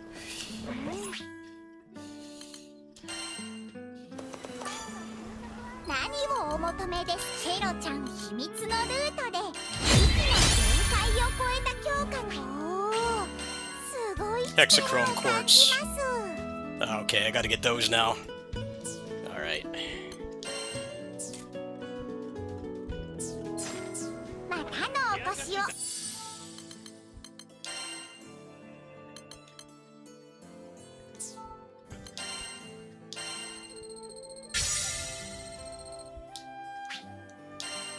お待ちして。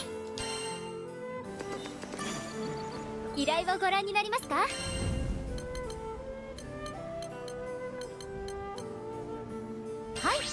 頑張ってください。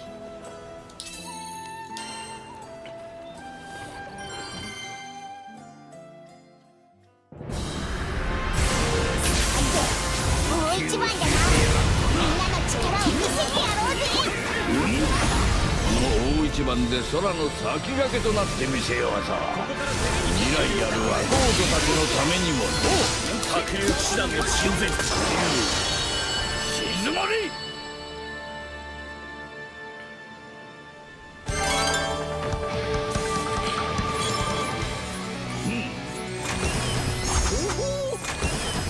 よしよし。どれ。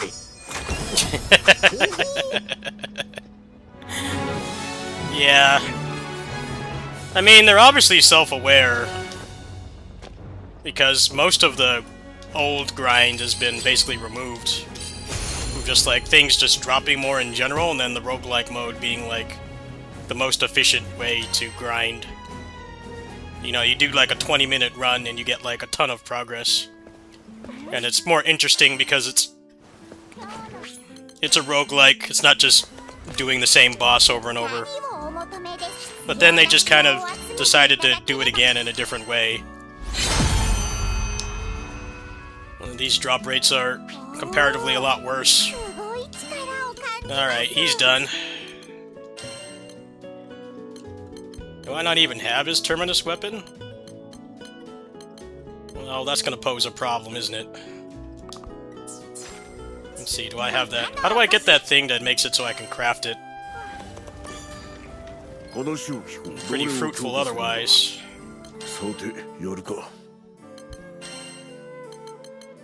Oh, I can just make it. There you go. Problem solved.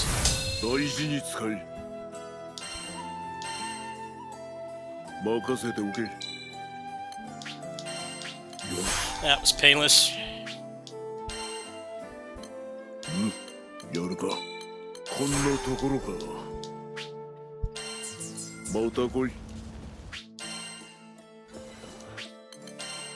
How long is this going to take to max out? Can I just get the whole team done this stream?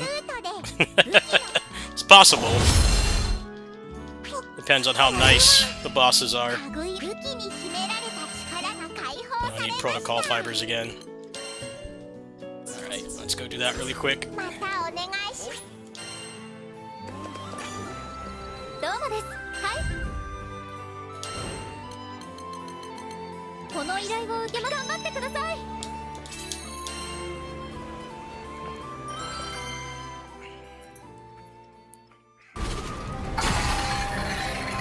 これも修行のうやっちじゃ。てやろうじゃない。これで皆を守ろう。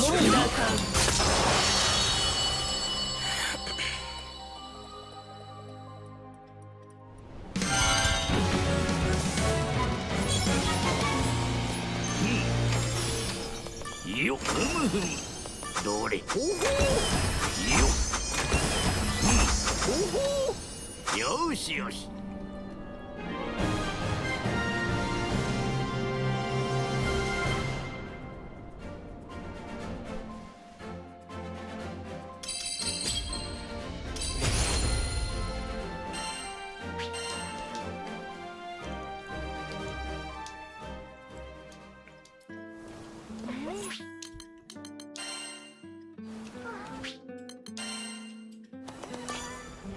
何をお求めで限界を超えた武器の強化も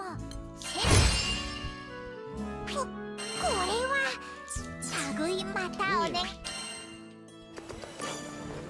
はい、こちらになります。こちらですね。頑張ってください。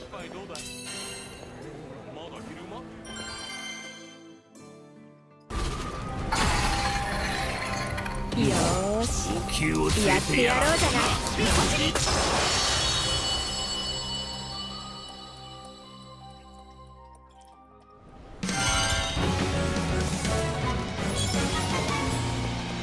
よっどれよ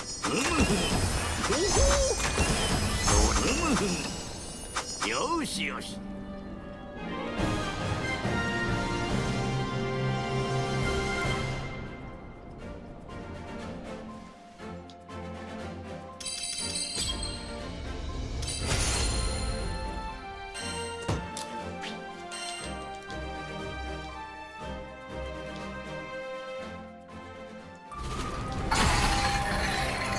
ーこれも修行のし、やっうちじゃ。てやろうじゃない。驚いた。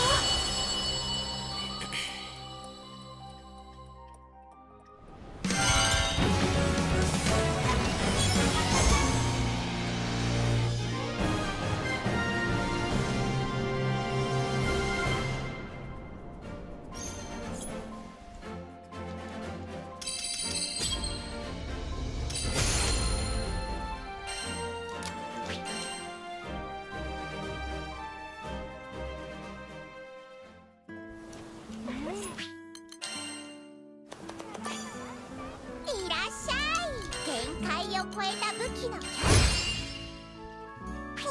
れは類。おー、すごい力。武器に秘められた力が解放。これは類まれ。おー、 Uh-oh, out of legendary merits. 力を感じます。 Let's see what's the best way to get those. That's not doing the conflux.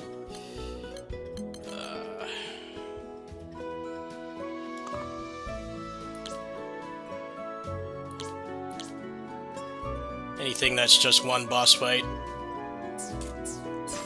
またの依頼をご覧になりますか。こちらになります。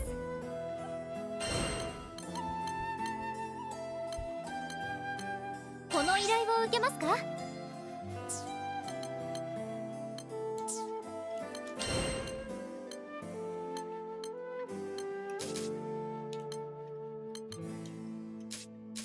What quest did it say again? はい、今すぐ手続きを。頑張ってください。パ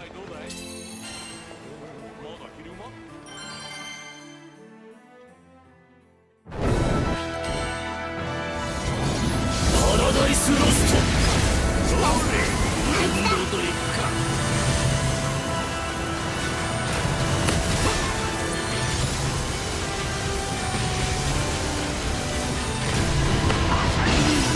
やりまよっいいぞ無にキスが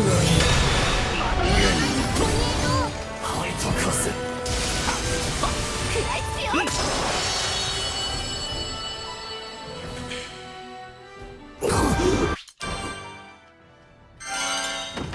手強い相手だったけど、なんとか勝てたな。かっこよかったぜ。どうよしよっほほふむふむよしよし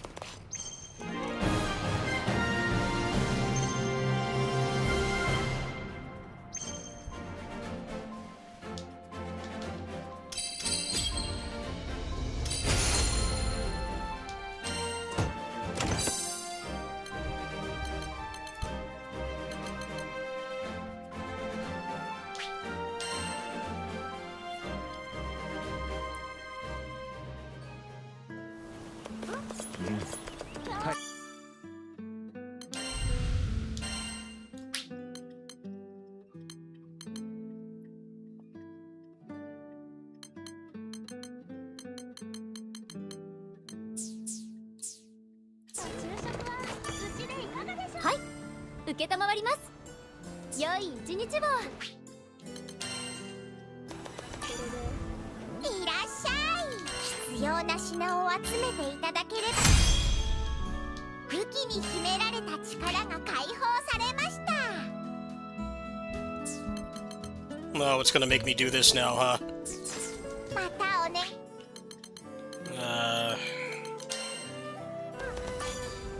注文はどんな武器が必要なんだ？ Of course I don't have that. Please just have one. 手入れを怠るな。Get back to the soul-crushing part. Please just have what it wants. With all this stuff, somehow I don't have that one thing. Alright.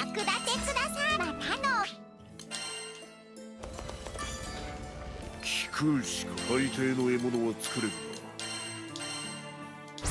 が大事に使え。任せておけ。目指すは最強。会心の出来だ。禁断の秘技を。 Of course it wants more of those. Of course. Can't be anything else.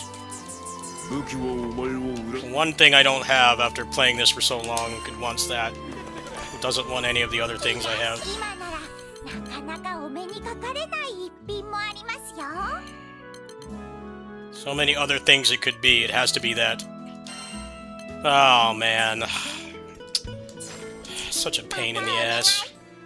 You have to let you, like, down trade. You have better stuff and you want something worse. 注文はさてやるか。 Just どれ let を me 強化するんだ。 use those better materials that I have hundreds of. Instead of making me do this. 姫と力を解放する。さらなる道が開けた。禁断の会心の出来だ。姫、さらなる道が開けた。目指すは最強。姫、会心の出来だ。目指すさらなる道が開けた。禁断の秘技を会心の出来だ。姫と力を解放する。 Legendary merit and then, 禁断の秘技を使う。 Griffin talent and supreme merit. Great. All the worst junk I don't want to go back and do because it takes forever.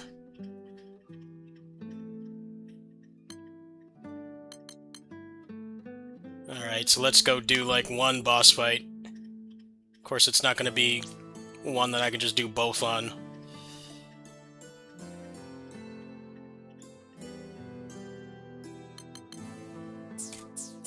また来い。どうもです。はい。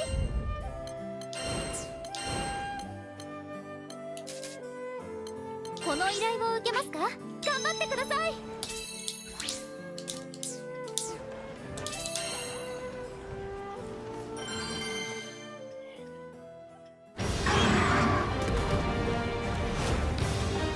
ちいとばかし本気を出すかの。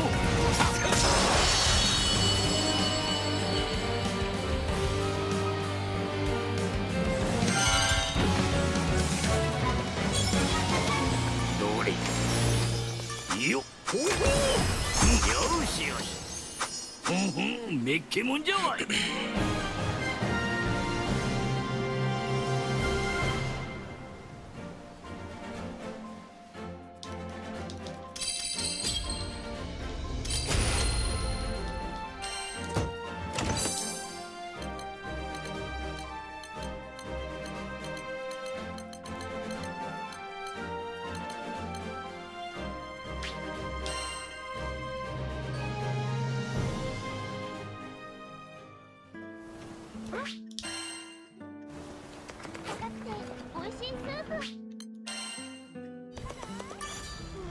注文は大抵の獲物は作れるがどれを強化するんだ。姫と力を解放する。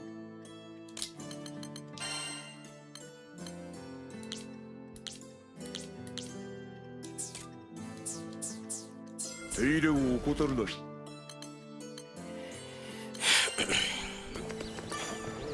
はい、こちらになります。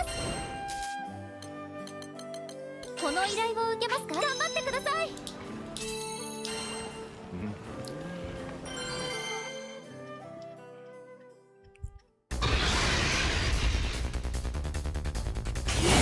と侮ると怪我するぞ。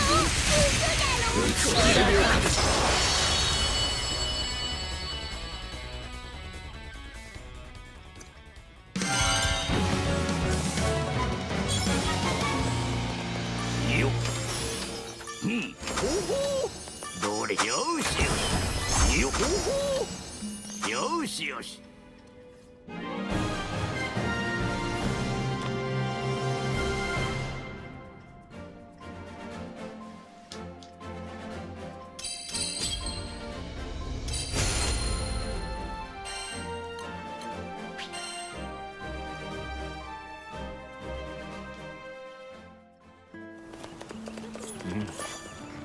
はい、こちらになります。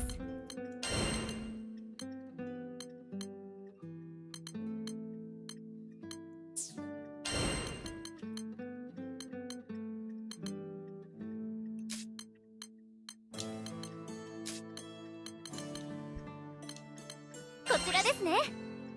どうかご無事で。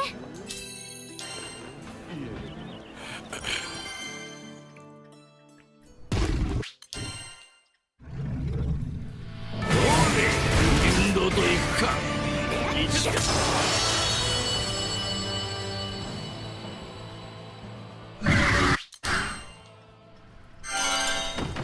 終わったみてえだな。いい戦いっぷりだったぜ。どれ、ふむふむ、よしよし。どれ、ふむふむ、よほほ、よしよし。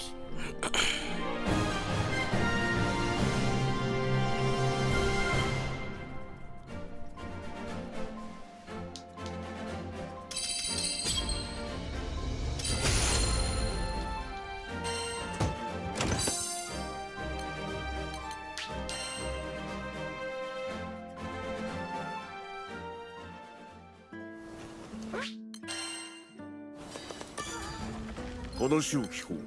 武器を鍛えるのか。いざさらなる道が開けた。任せておけ。成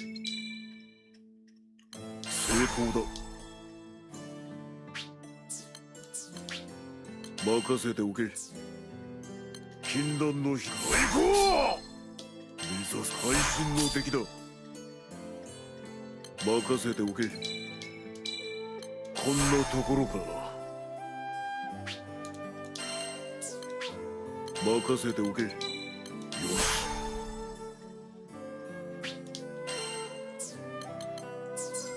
武器はお前を。い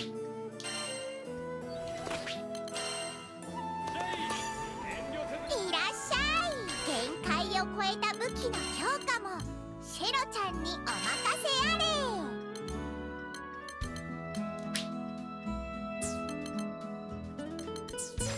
またの。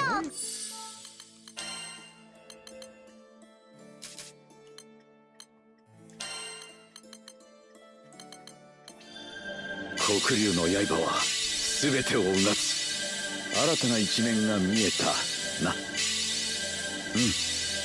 これならば手入れと鍛錬は同じかもしれないな。黒竜の刃は全てをうなつ新たな一面が見えたな。手入れと鍛錬は同じかもしれないな。黒竜の刃は全てをうなつ。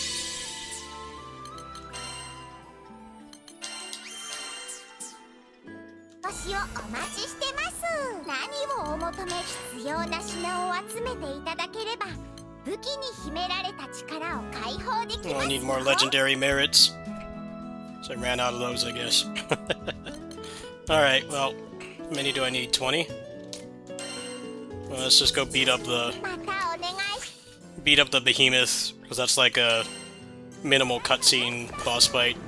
はいはいはい、今すぐお願いします。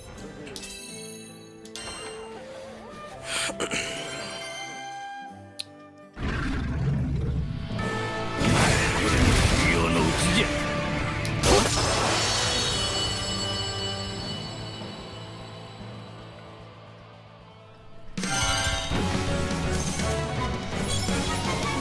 どれ、ふむふむ、よっ。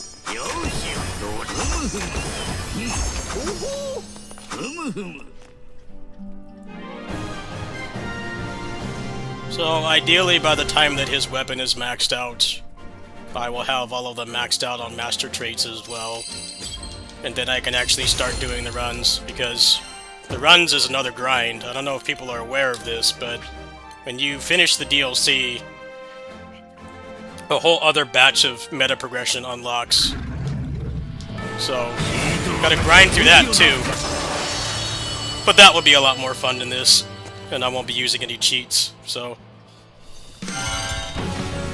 that should be a lot more enjoyable to watch. But this is just one layer of the grind. It's like, to do like a serious speedrun for like YouTube, I would need to max them out like this, which is what I'm kind of doing this stream, and then I need to max out the meta progression too.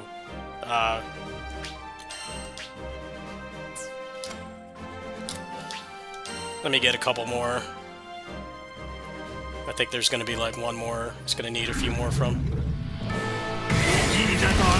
Definitely won't be serious runs today, that's for sure. It will probably take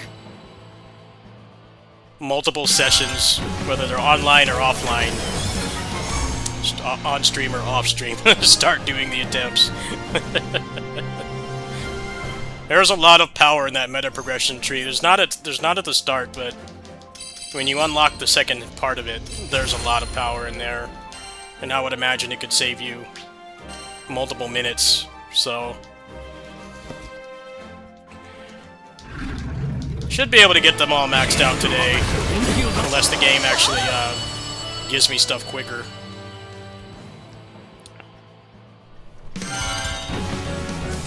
Let me get 40 merits just in case. So I think this is the last legendary merit grind I need for now.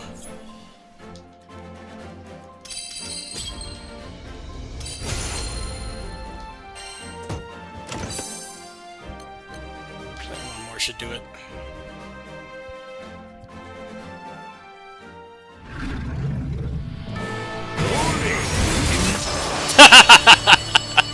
The counter.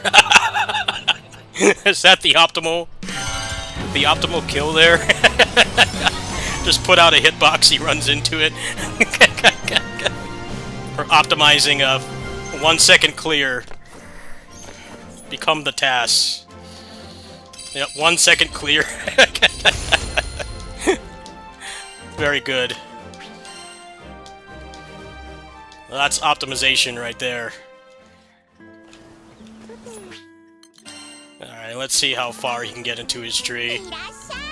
His awakening tree.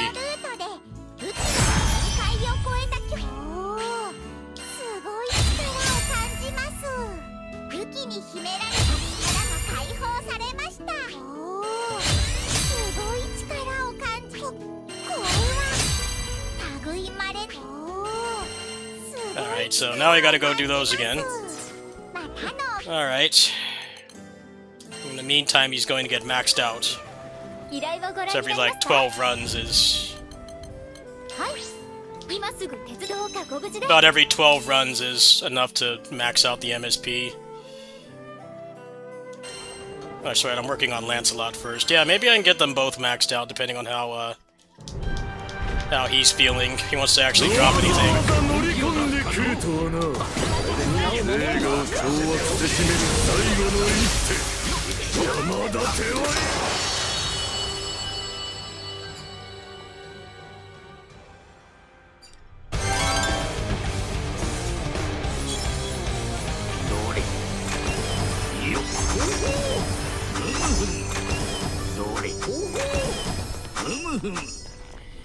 Well, he's back to dropping nothing. Business as usual. He was being nice for a while. Now he's being a troll.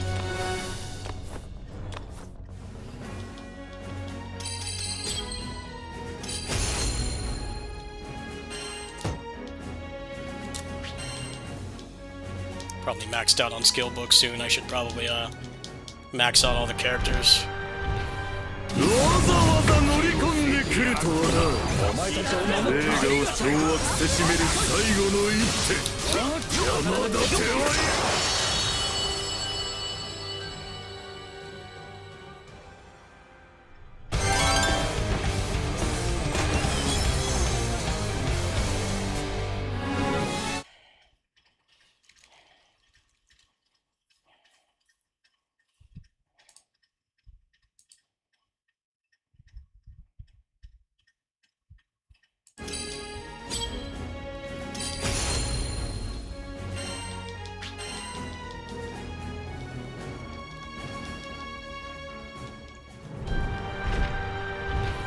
わざわざ乗り込んでくるとはな。映画を掌握せしめる最後の一手、山立ては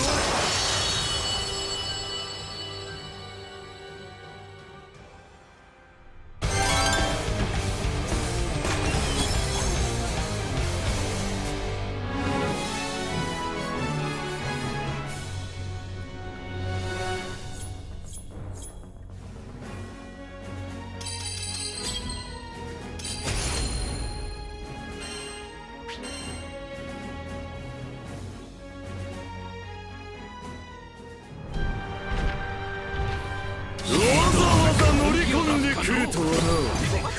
映画を掌握せしめる最後。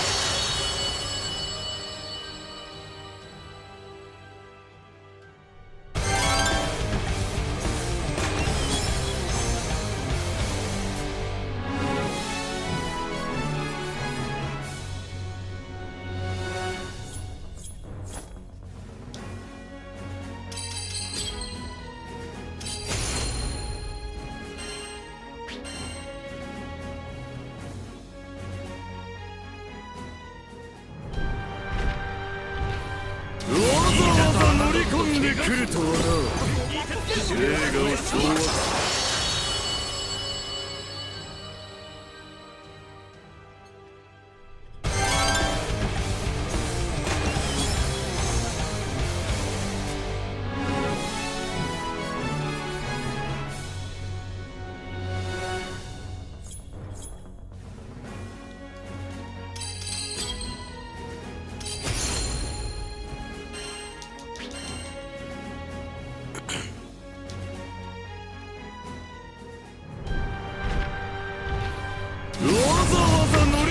来るとはな。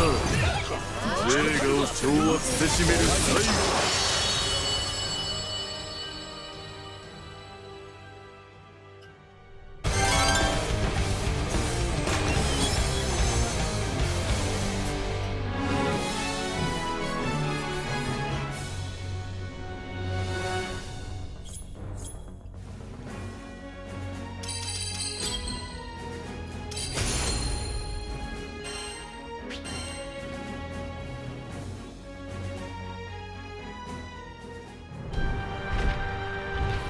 わざわざ乗り込んでくるとはな。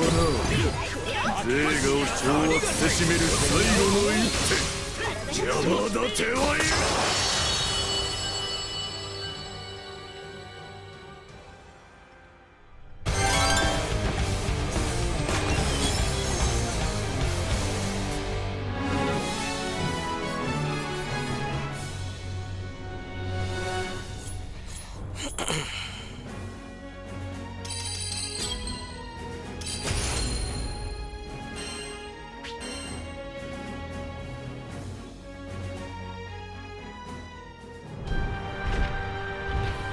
わざわざ乗り込んでくるとはな。映画を掌握せしめる最後。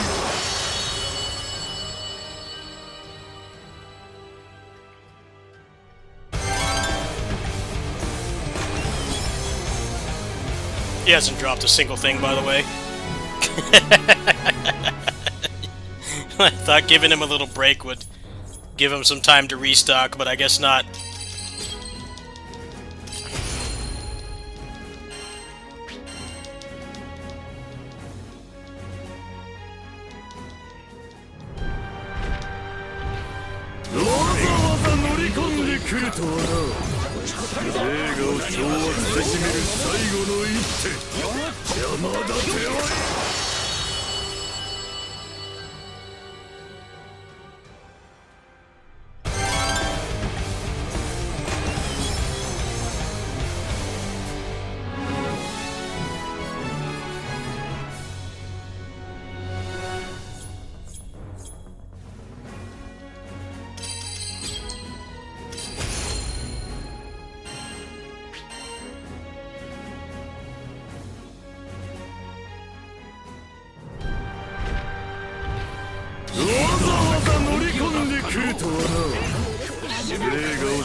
しめる最後の一手、山立て。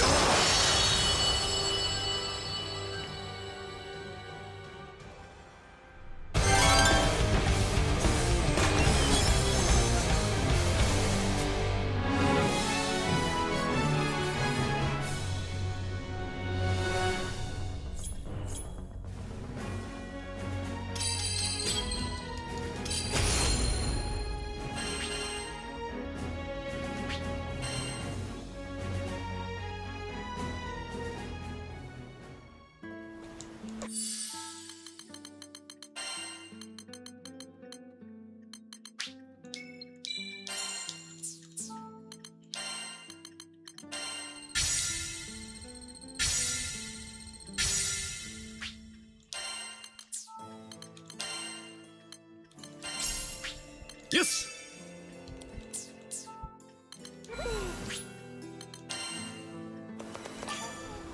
何をお求め、限界を超えた武器の強化もヒロちゃんにお任せあれ。これは類いまれなる技物ですね。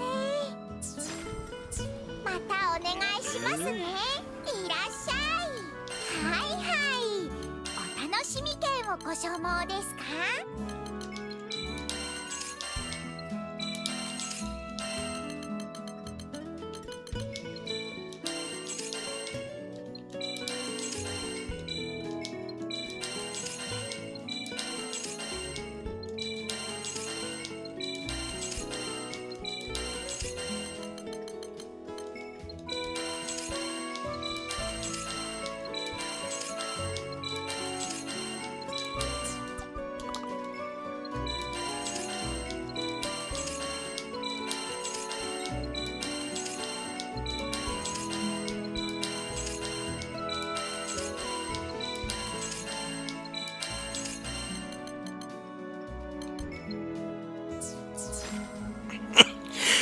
楽しみ券と引き換えにジーンの練習を行いますか？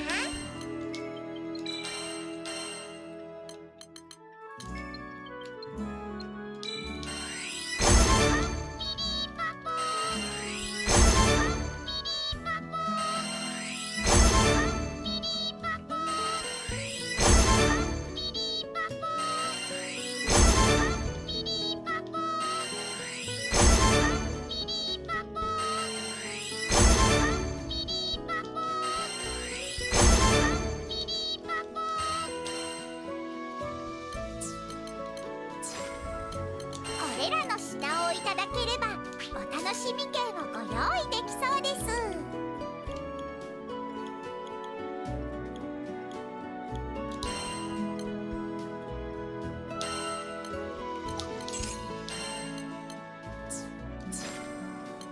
お楽しみ券を使って各種 G の連成ができます。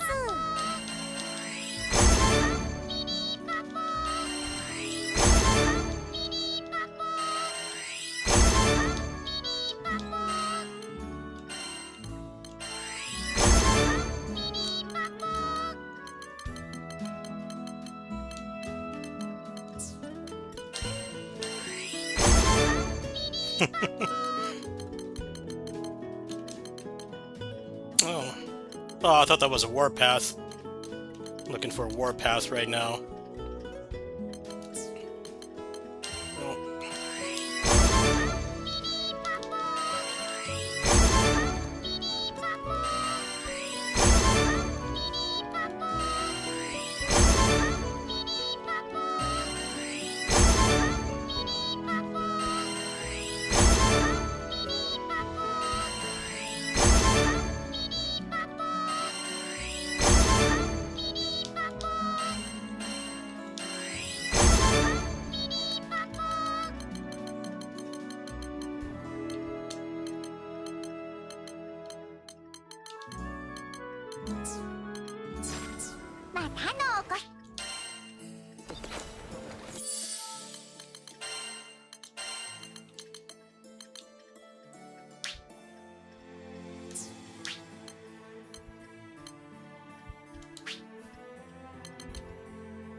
をご覧になりますか？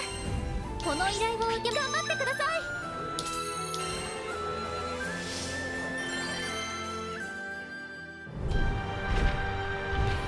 わざわざ乗り込んでくるとはな。映画を掌握。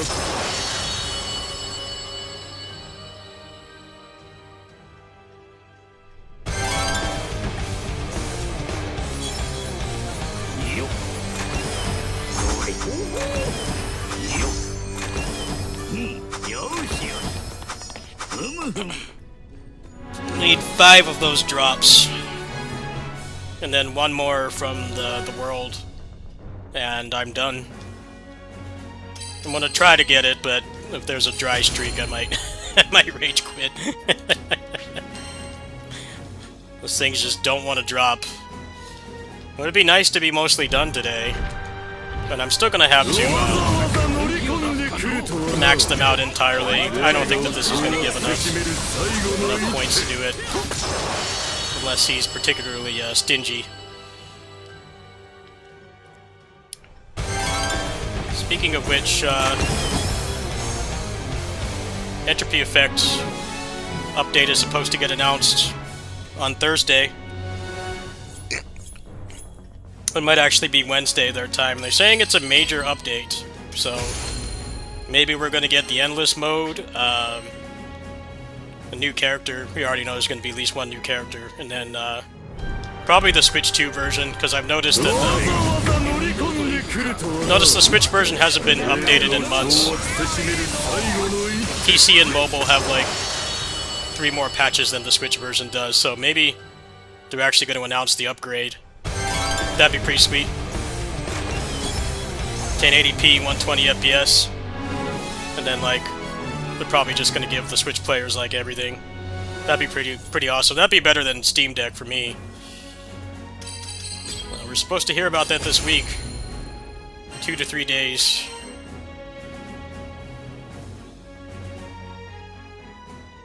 Just give me tagging. I have to put like 300 more hours into that game.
込んでくるとはな。映画を掌握せしめる最後の一手。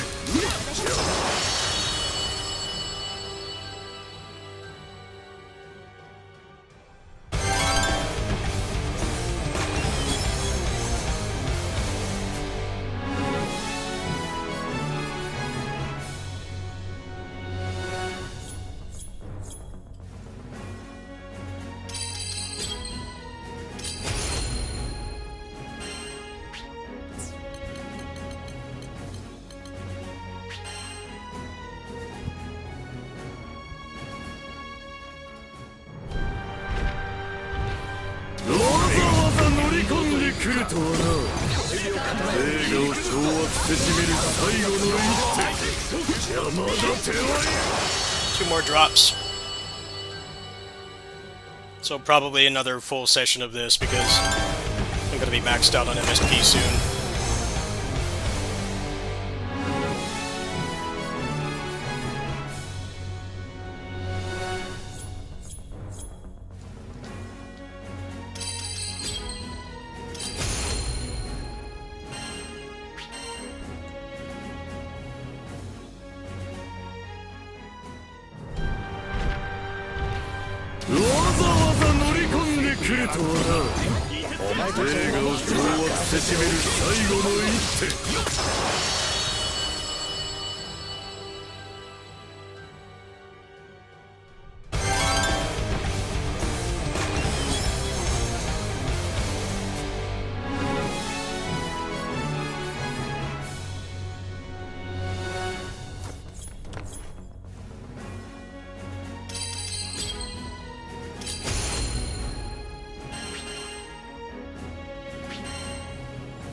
いける。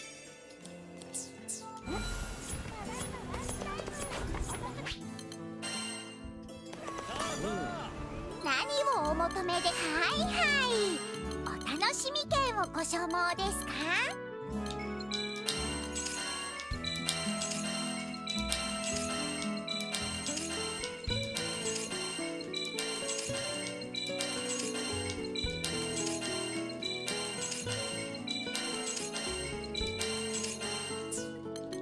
召喚席のお預かりですね。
そうか。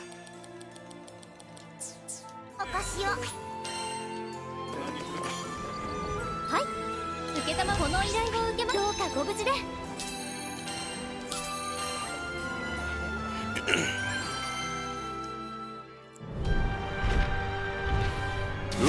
ざわざ乗り込んでくるとはな。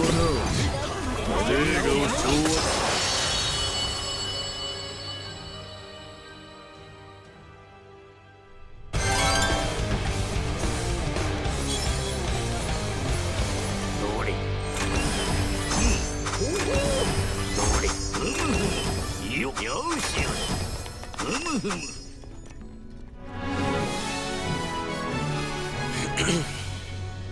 I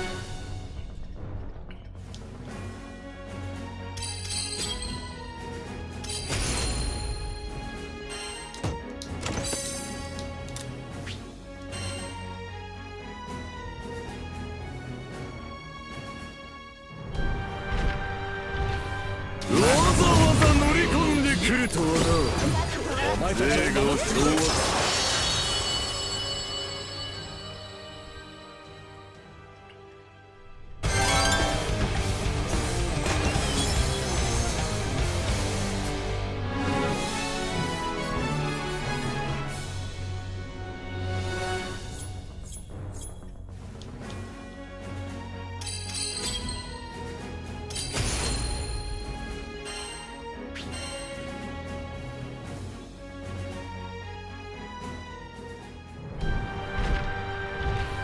わざわざ乗り込んでくるとはな。映画を昭和。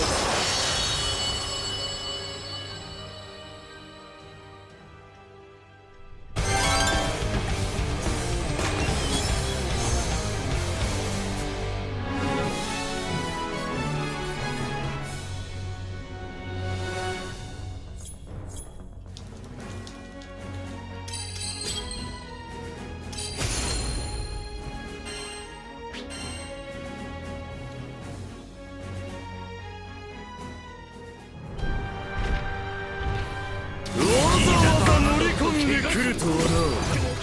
映画を昭和。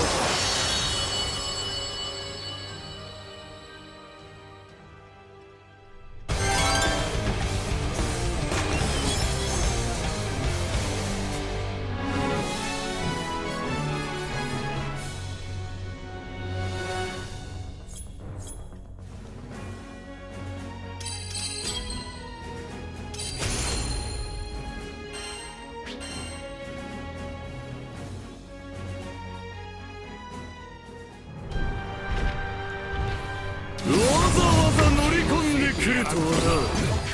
映画を昭和せしめる最後の一手。邪魔立てはい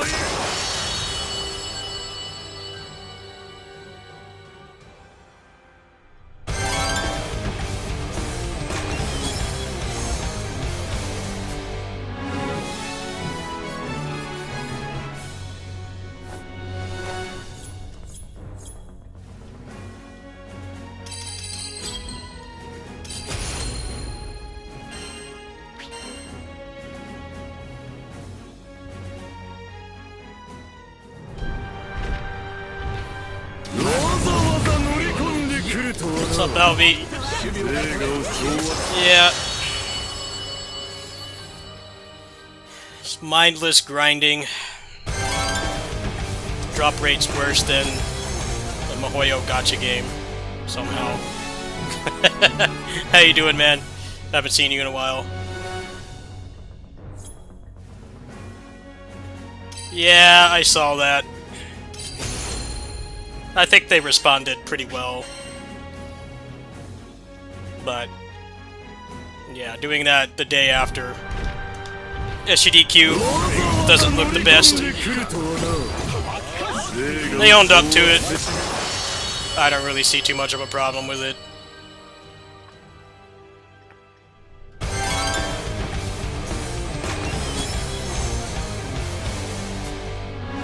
I mostly just wanted to see the runs. Because somebody I watch, he was doing like half the runs on that stream and they just cut him off abruptly and ended. I was more upset about that.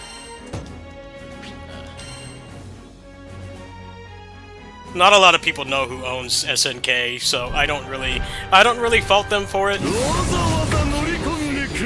It's not common knowledge. And it's a 96% ownership. It's not like some of the other stuff they're getting into, where it's a very small amount. I mean, they basically own the whole company. So, it is more severe. Some people are like, they should stop all their sponsorships that, that they own, some shares in or ownership in. It's like, well, SNK is 96%. The only reason it's not 100 is because it looks even worse.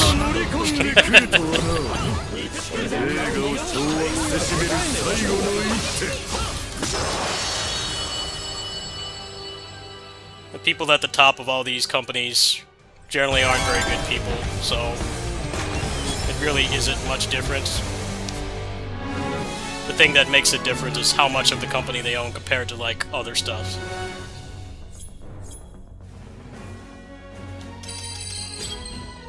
I hope they did. I hope that they'll at least do the runs, because it was supposed to be for the 30th anniversary, and I'm guessing they don't have a game.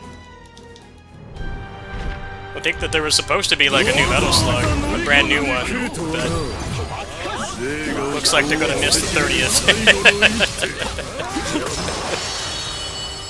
They got 4.5 months, 5.5 months left in this year. I guess they still have some time, but it's definitely not coming this year. I think part of the reason they announced the new Mega Man so far out is because it's basically the 40th anniversary game.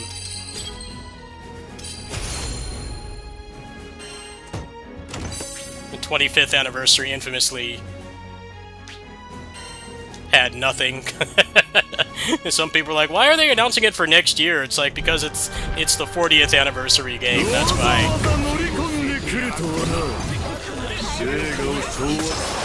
I don't know how I feel about a new Metal Slug, though. Like, you know that they're not going to do pixel art. If they're doing it in-house, they're sure as heck not doing pixel art. That much doesn't need to be said. They're going to get some crazy indie studio with legendary pixel artists to do it, then maybe. I just feel like most of the appeal of Metal Slug is the graphics. And if they're not going to do pixel art, it's just not going to have much appeal. I hope it at least plays well. I did like how the last two Metal Slug games did have... The characters were different and weren't just sprite swaps. So I hope they keep that at least.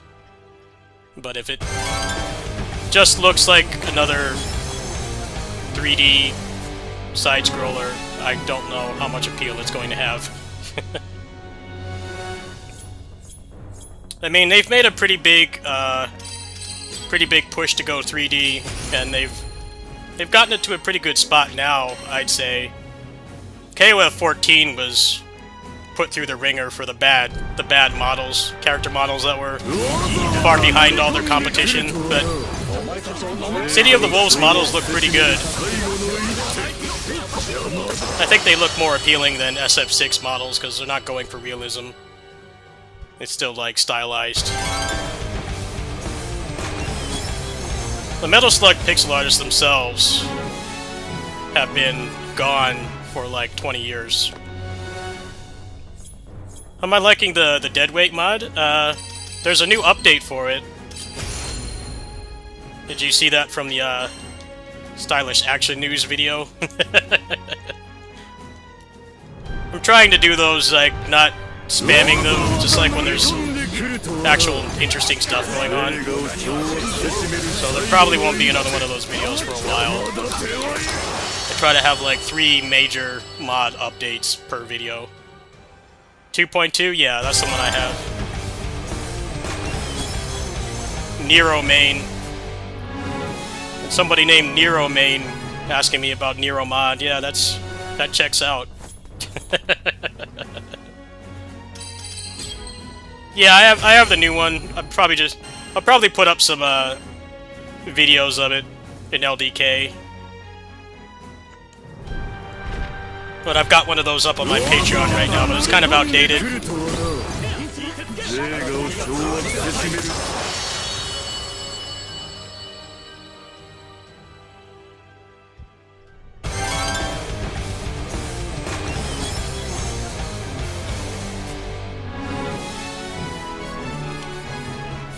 Did they lose all their pixel artists? I mean, the Metal Slug pixel artists basically have talked about how much they worked hard on those games, and they're supposed to be working on, what's that game called? Blackfinger Jet? That's supposed to have some of the same pixel artists.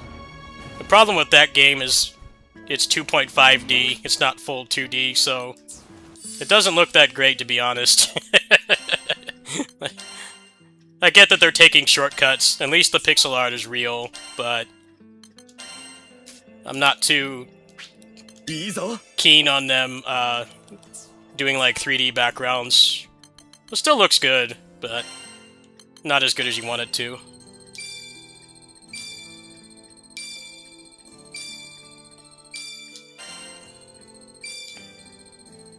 I would be extremely shocked if the new Metal Slug has pixel art. That seems like wishful thinking to me.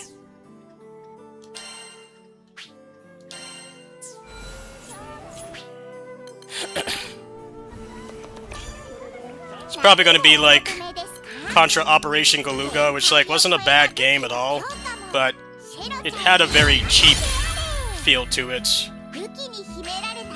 You know, it went from being like pristine pixel art from all the older games to like just kind of indie-looking 3D. You know, like not terrible, but not what you associate Contra with.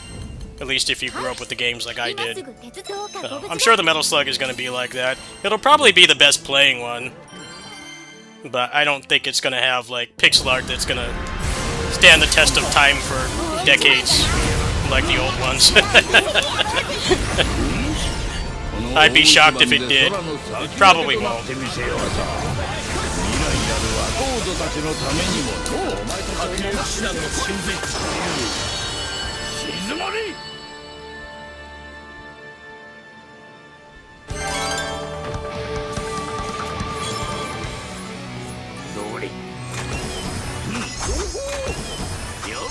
It's also like, how are they going to make that game?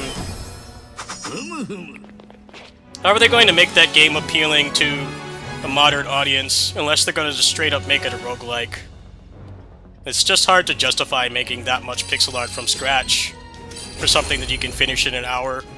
Most people aren't really going to like that, so I'm curious how they plan to get around that. I think a roguelike could be pretty fun, but if it's like a roguelike and then it's also kind of just average-looking 3D, I don't think the game's going to have much appeal. There's a decent amount of games like that that already exist, so kind of would feel like Metal Slug has lost its identity. It was already kind of getting there with the 3D one anyway, and like everything past 3, where most of the pixel art is recycled, and they made like barely any new sprites after 3, so wouldn't be too out there as far as I'm concerned.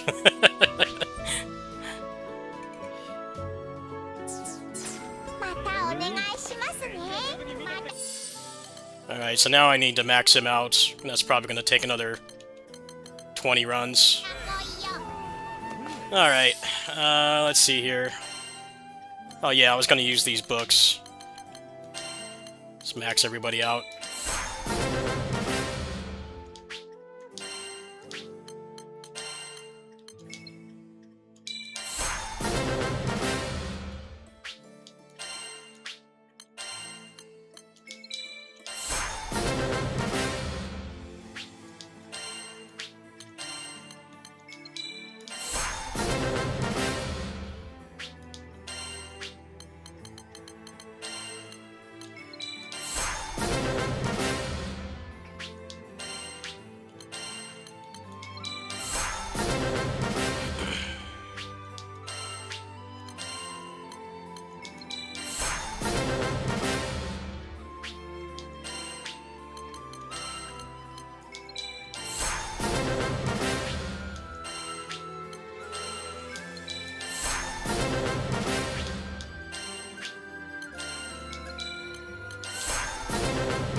It's just gonna be interesting if they announced it like so long ago. I mean, they've been hinting at a new Metal Slug for like years now. So if it comes out looking like Operation Galuga, I'm gonna have some question marks. Operation Galuga's fine. It's a decent enough game, but man, does it look cheap. Especially coming from Way Forward. It's like Konami didn't give them enough money to commission like a pixel art game, so it just kind of looks like a default random Unity game that you could find on Steam for $3. It doesn't have the pedigree of a Contra game. If you can look past that, the game's decent enough. It's not really a bad game at all, but weird from Way Forward of all people, kind of just have a very generic, nondescript art style. I wouldn't expect the new Metal Slug to be anything different than that.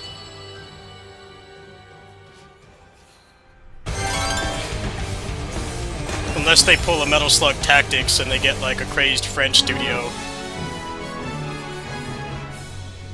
But I would argue Metal Slug Tactics has like way less pixel art required than a full like arcade-length campaign, and then also the sprites are a lot smaller too. So I don't know if that's a fair comparison.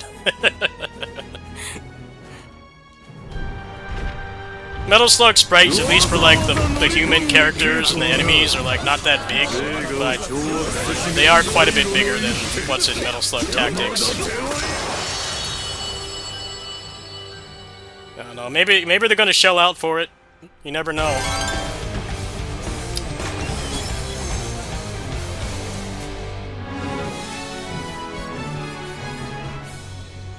Or maybe it's just gonna be like Star Ocean 6, where the game is like decent enough. It's a solid game, but you could tell that like the publisher gave them like no money to make it with. Star Ocean 6 is a good game, but you could tell the budget and probably a really low dev time they were given affected the game more than any lack of talent. Because they put like as much as they could into that game. So like if it had a little bit more budget, and maybe like they were commissioned to do like a DLC or something, it probably could have been a lot better, but Square doesn't want to spend money on anything that's not Final Fantasy, so they probably got table scraps to make that with. And gave them like nothing to make it with.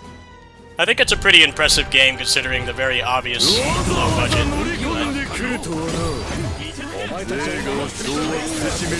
Definitely could have used a couple patches. At least give me like a New Game Plus. It's not fun grinding out for gear and then not being able to keep any of it.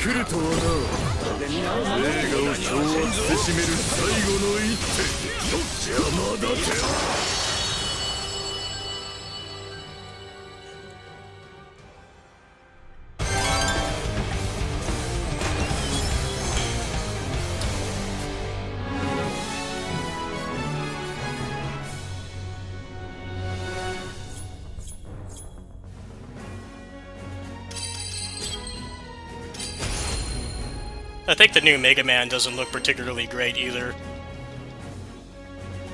It's like they made like one legit good-looking Mega Man, two legit good-looking Mega Man games, and they both came out like 30 years ago. And then they went back to NES sprites, and then like 11 looked very cheap and didn't really have a lot of identity in how it looked. And the new one's still coming out on PS4, so that probably limited a lot of what they could have done as well. It's just kind of sad looking at like what fan games are doing with Mega Man. There's that new Mega Man X game coming out eventually that's like full-on new sprites. It doesn't use any of the old sprites. Mega Man W came out a couple weeks ago, and like the main Mega Man sprite is completely new. It's not recycled. And then you look at what Capcom is doing with the property, and it just like looks embarrassing. Just do pixel art again.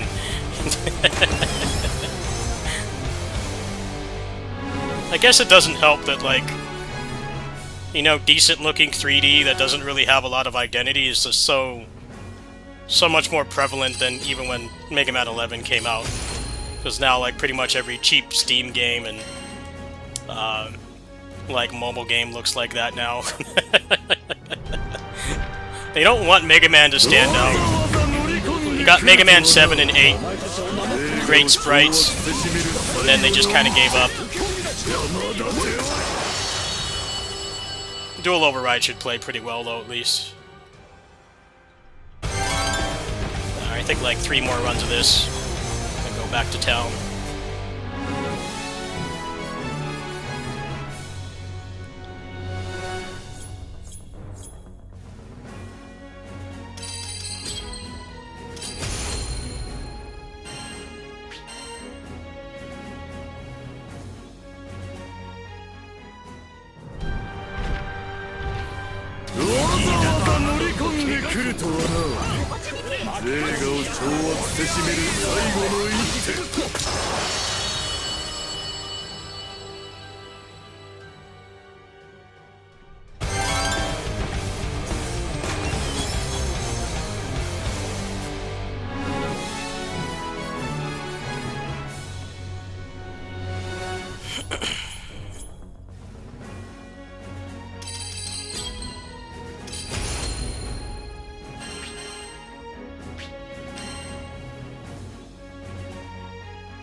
何をお求めですか？どの召喚石をお譲りいただけますか？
またのおこ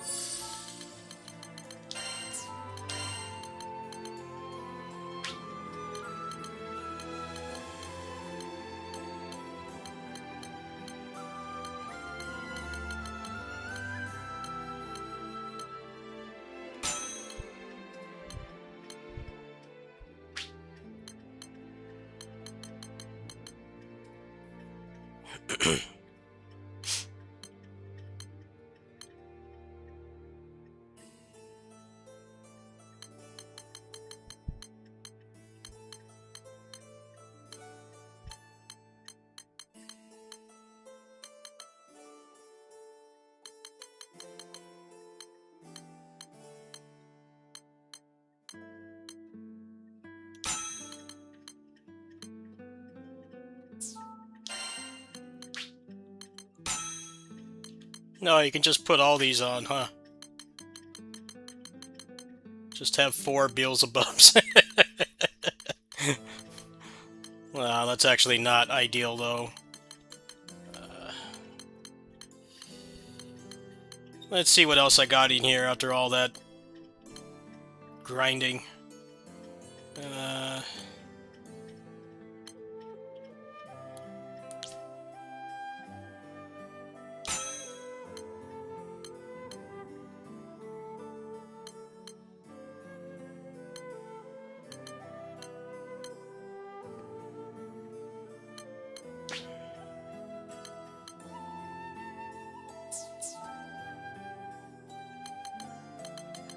Alright, how much more does he need to max out? I think that's about all I'm gonna do today.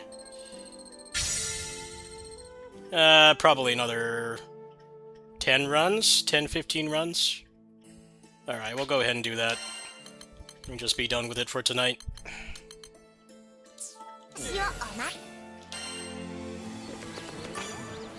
依頼をご覧になりますか？この依頼を受けますか？どうかご無事で。わ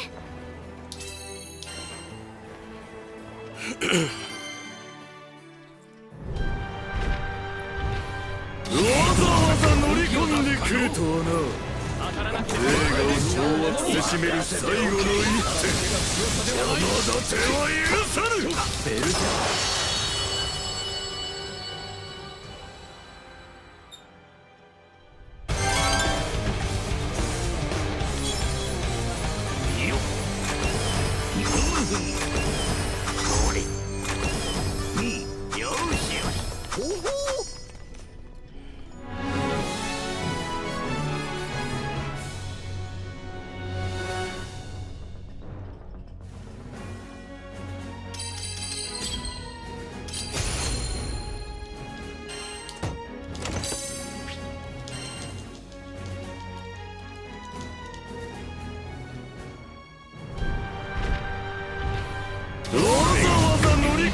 来るとはな。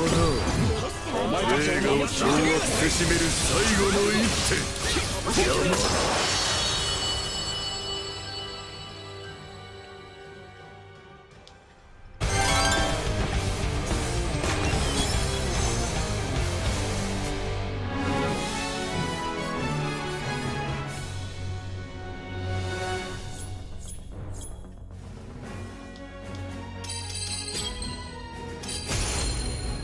Oh, that's right. Tears of Metal is, in like a week. Dragon Sword Awakening and Tears of Metal come out the same day. This month's very backloaded. Kinda just loaded in general. This came out at the beginning of the month. And then Dragon Sword Awakening and Tears of Metal are the same day.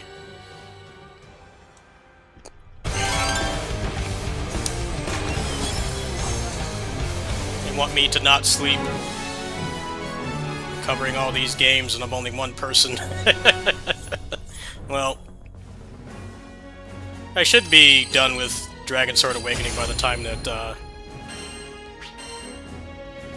what's it called? Tears of Metal comes out, because I got the review key.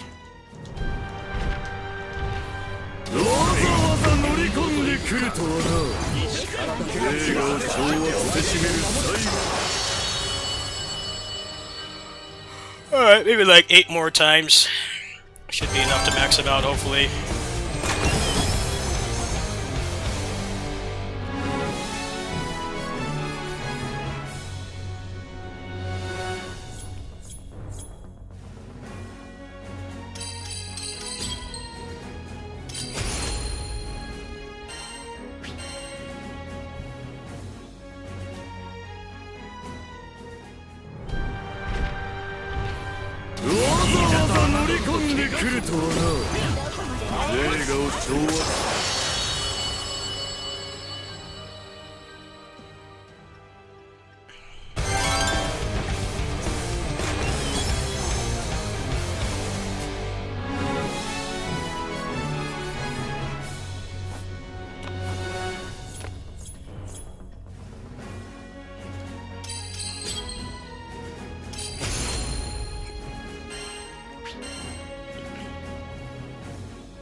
とはな。映画を掌握。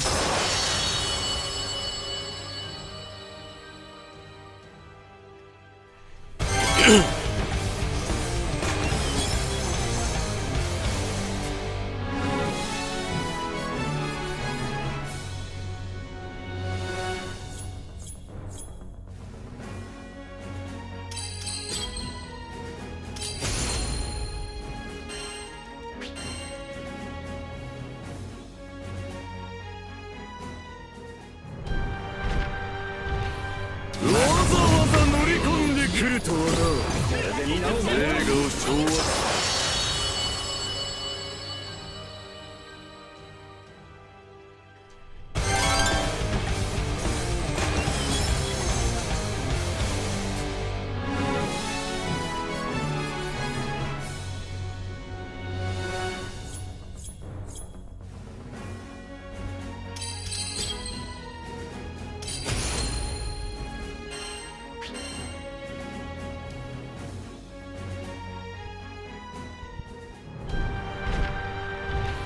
わざわざ乗り込んでくるとはな。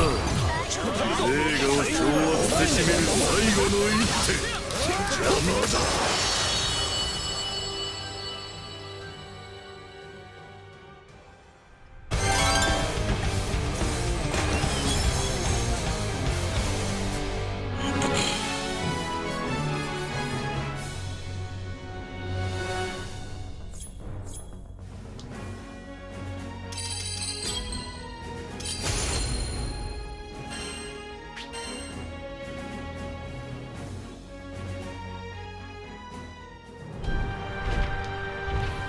わざわざ乗り込んでくるとはな。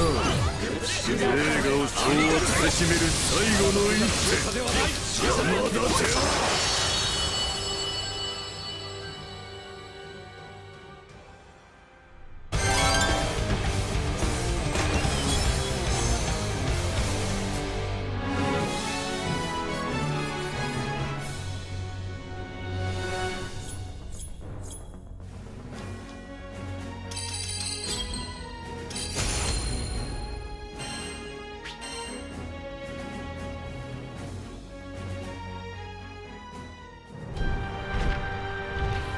わざわざ乗り込んでくるとはな。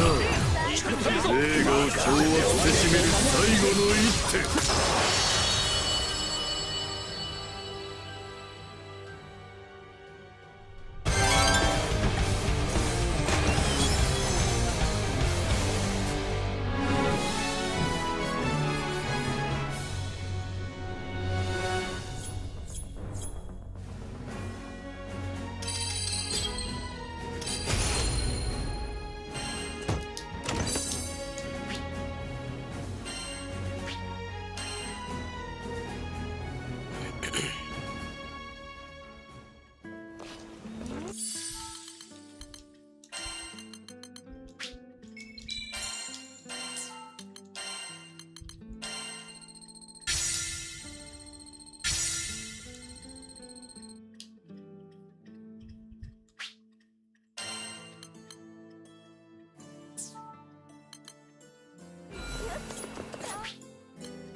話を聞こう。見せてみろ。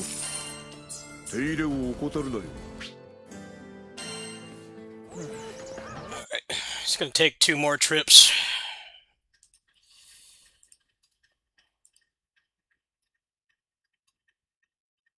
Oh boy, anime profile picture. No mutual friends, no mutual servers. Yeah, what are you trying to sell me? Not gonna work.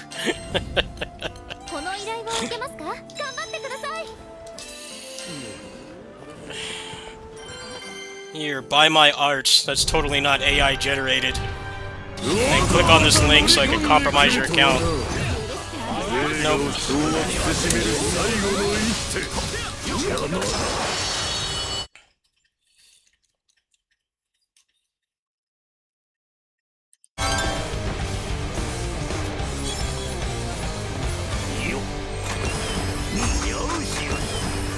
Alright. Should be Probably another 15 runs of this, including getting rid of all the summons, and he should be maxed out. And then I can start runs later.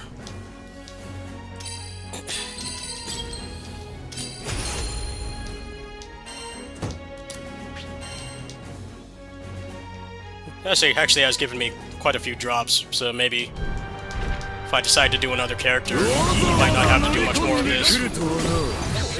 I'm just focused on these 4 for now. I want to start doing runs, like tonight or tomorrow.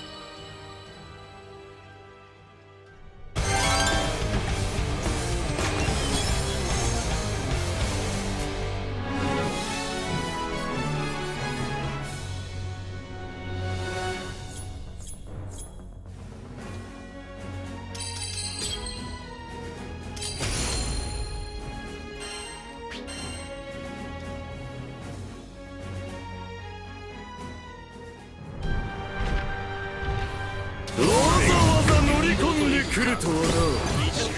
映画を掌握せしめる最後の一手。山立てはい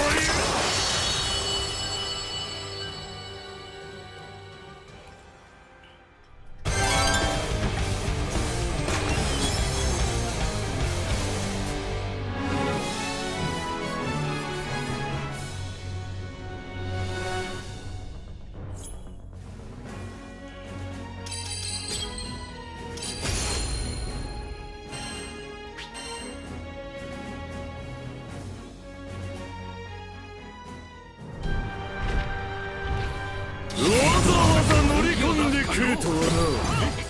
映画を掌握せしめる最後。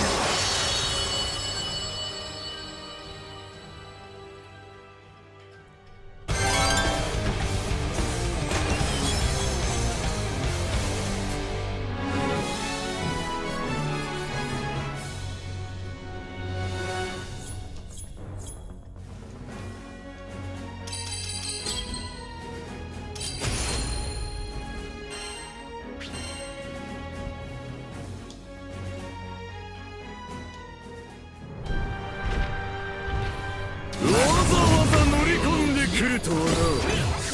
映画を掌握せしめる最後の一手。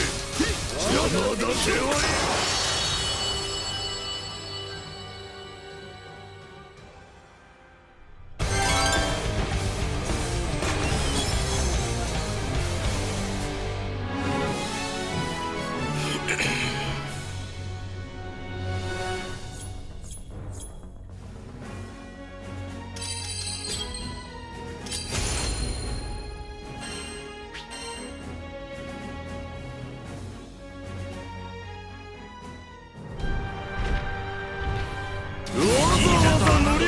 来るとはな。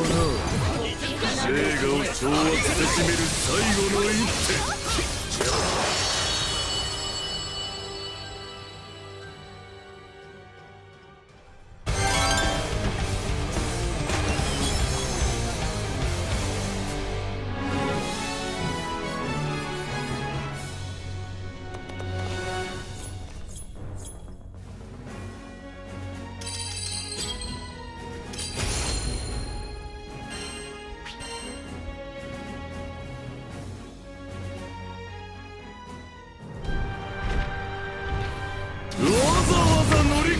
来るとはな。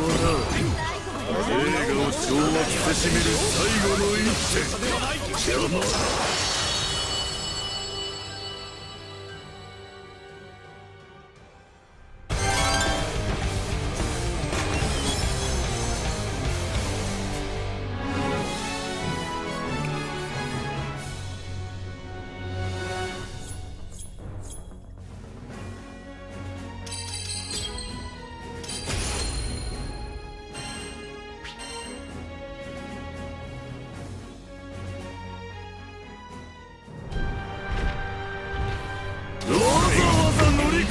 来るとはな。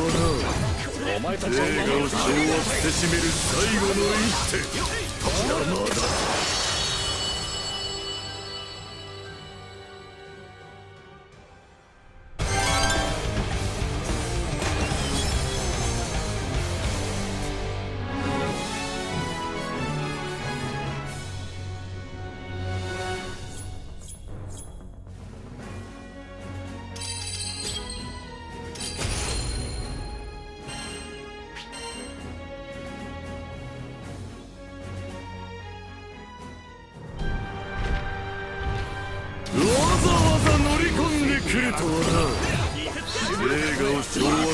める最後。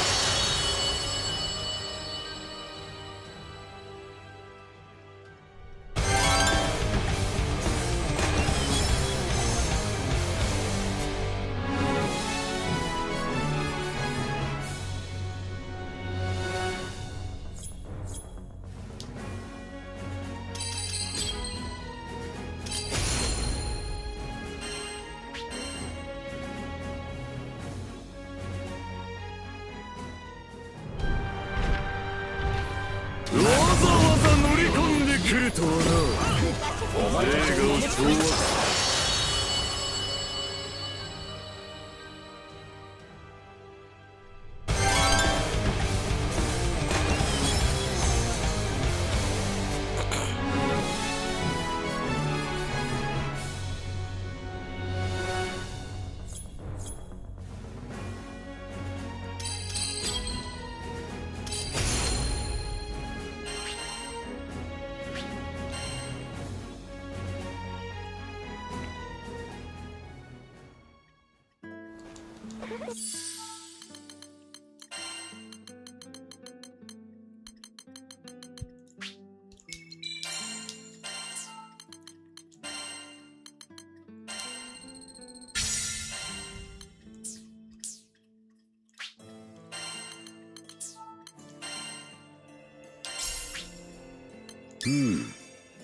Oh, it's gonna take another run.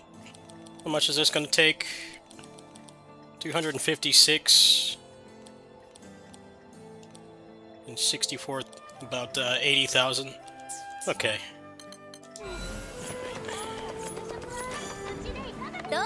Almost done. 8 more runs.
い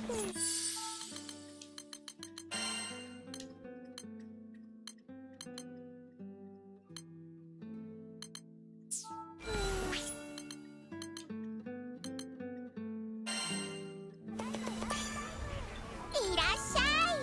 これらの品を置いた不要な召喚石があればお申し付けください。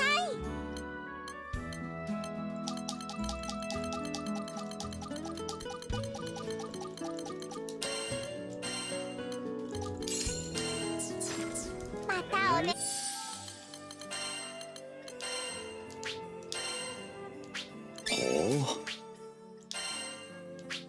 およし。 There we go. Oh, wait. A little bit more.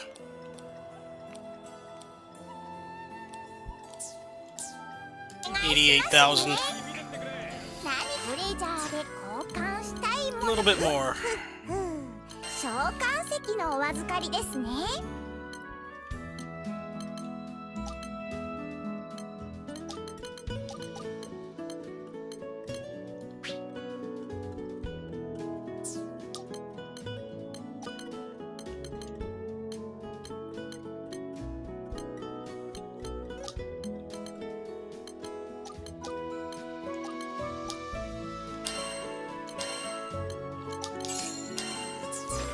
またのお越し。さて、 There we go. They're all good to go.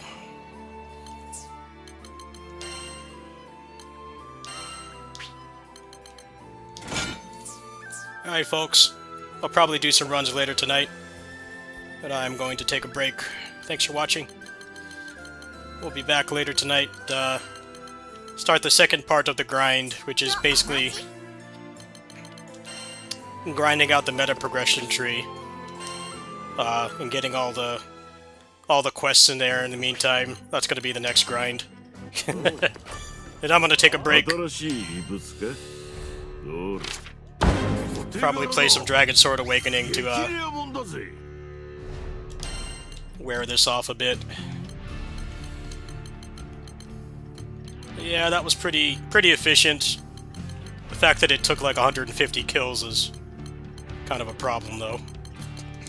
良さげな物を。 I will see you guys later tonight, probably. Thanks for watching. If you want to support me, it's greatly needed right now.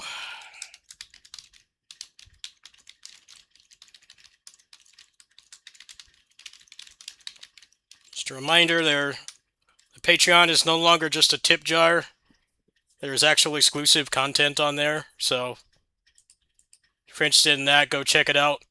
I haven't gotten any new backers yet, but when or if I do, I'll make some more stuff for it. But I need to gauge interest before I do any more. But there are some pretty cool perks on there, so go check that out. You want to help this to be more sustainable without doing open mouth thumbnails and rage bait and clickbait, then there's your way to support me. I'm definitely fiending to do some more roguelike runs tonight, and then PGR dailies as well, so I'll probably be back with that later.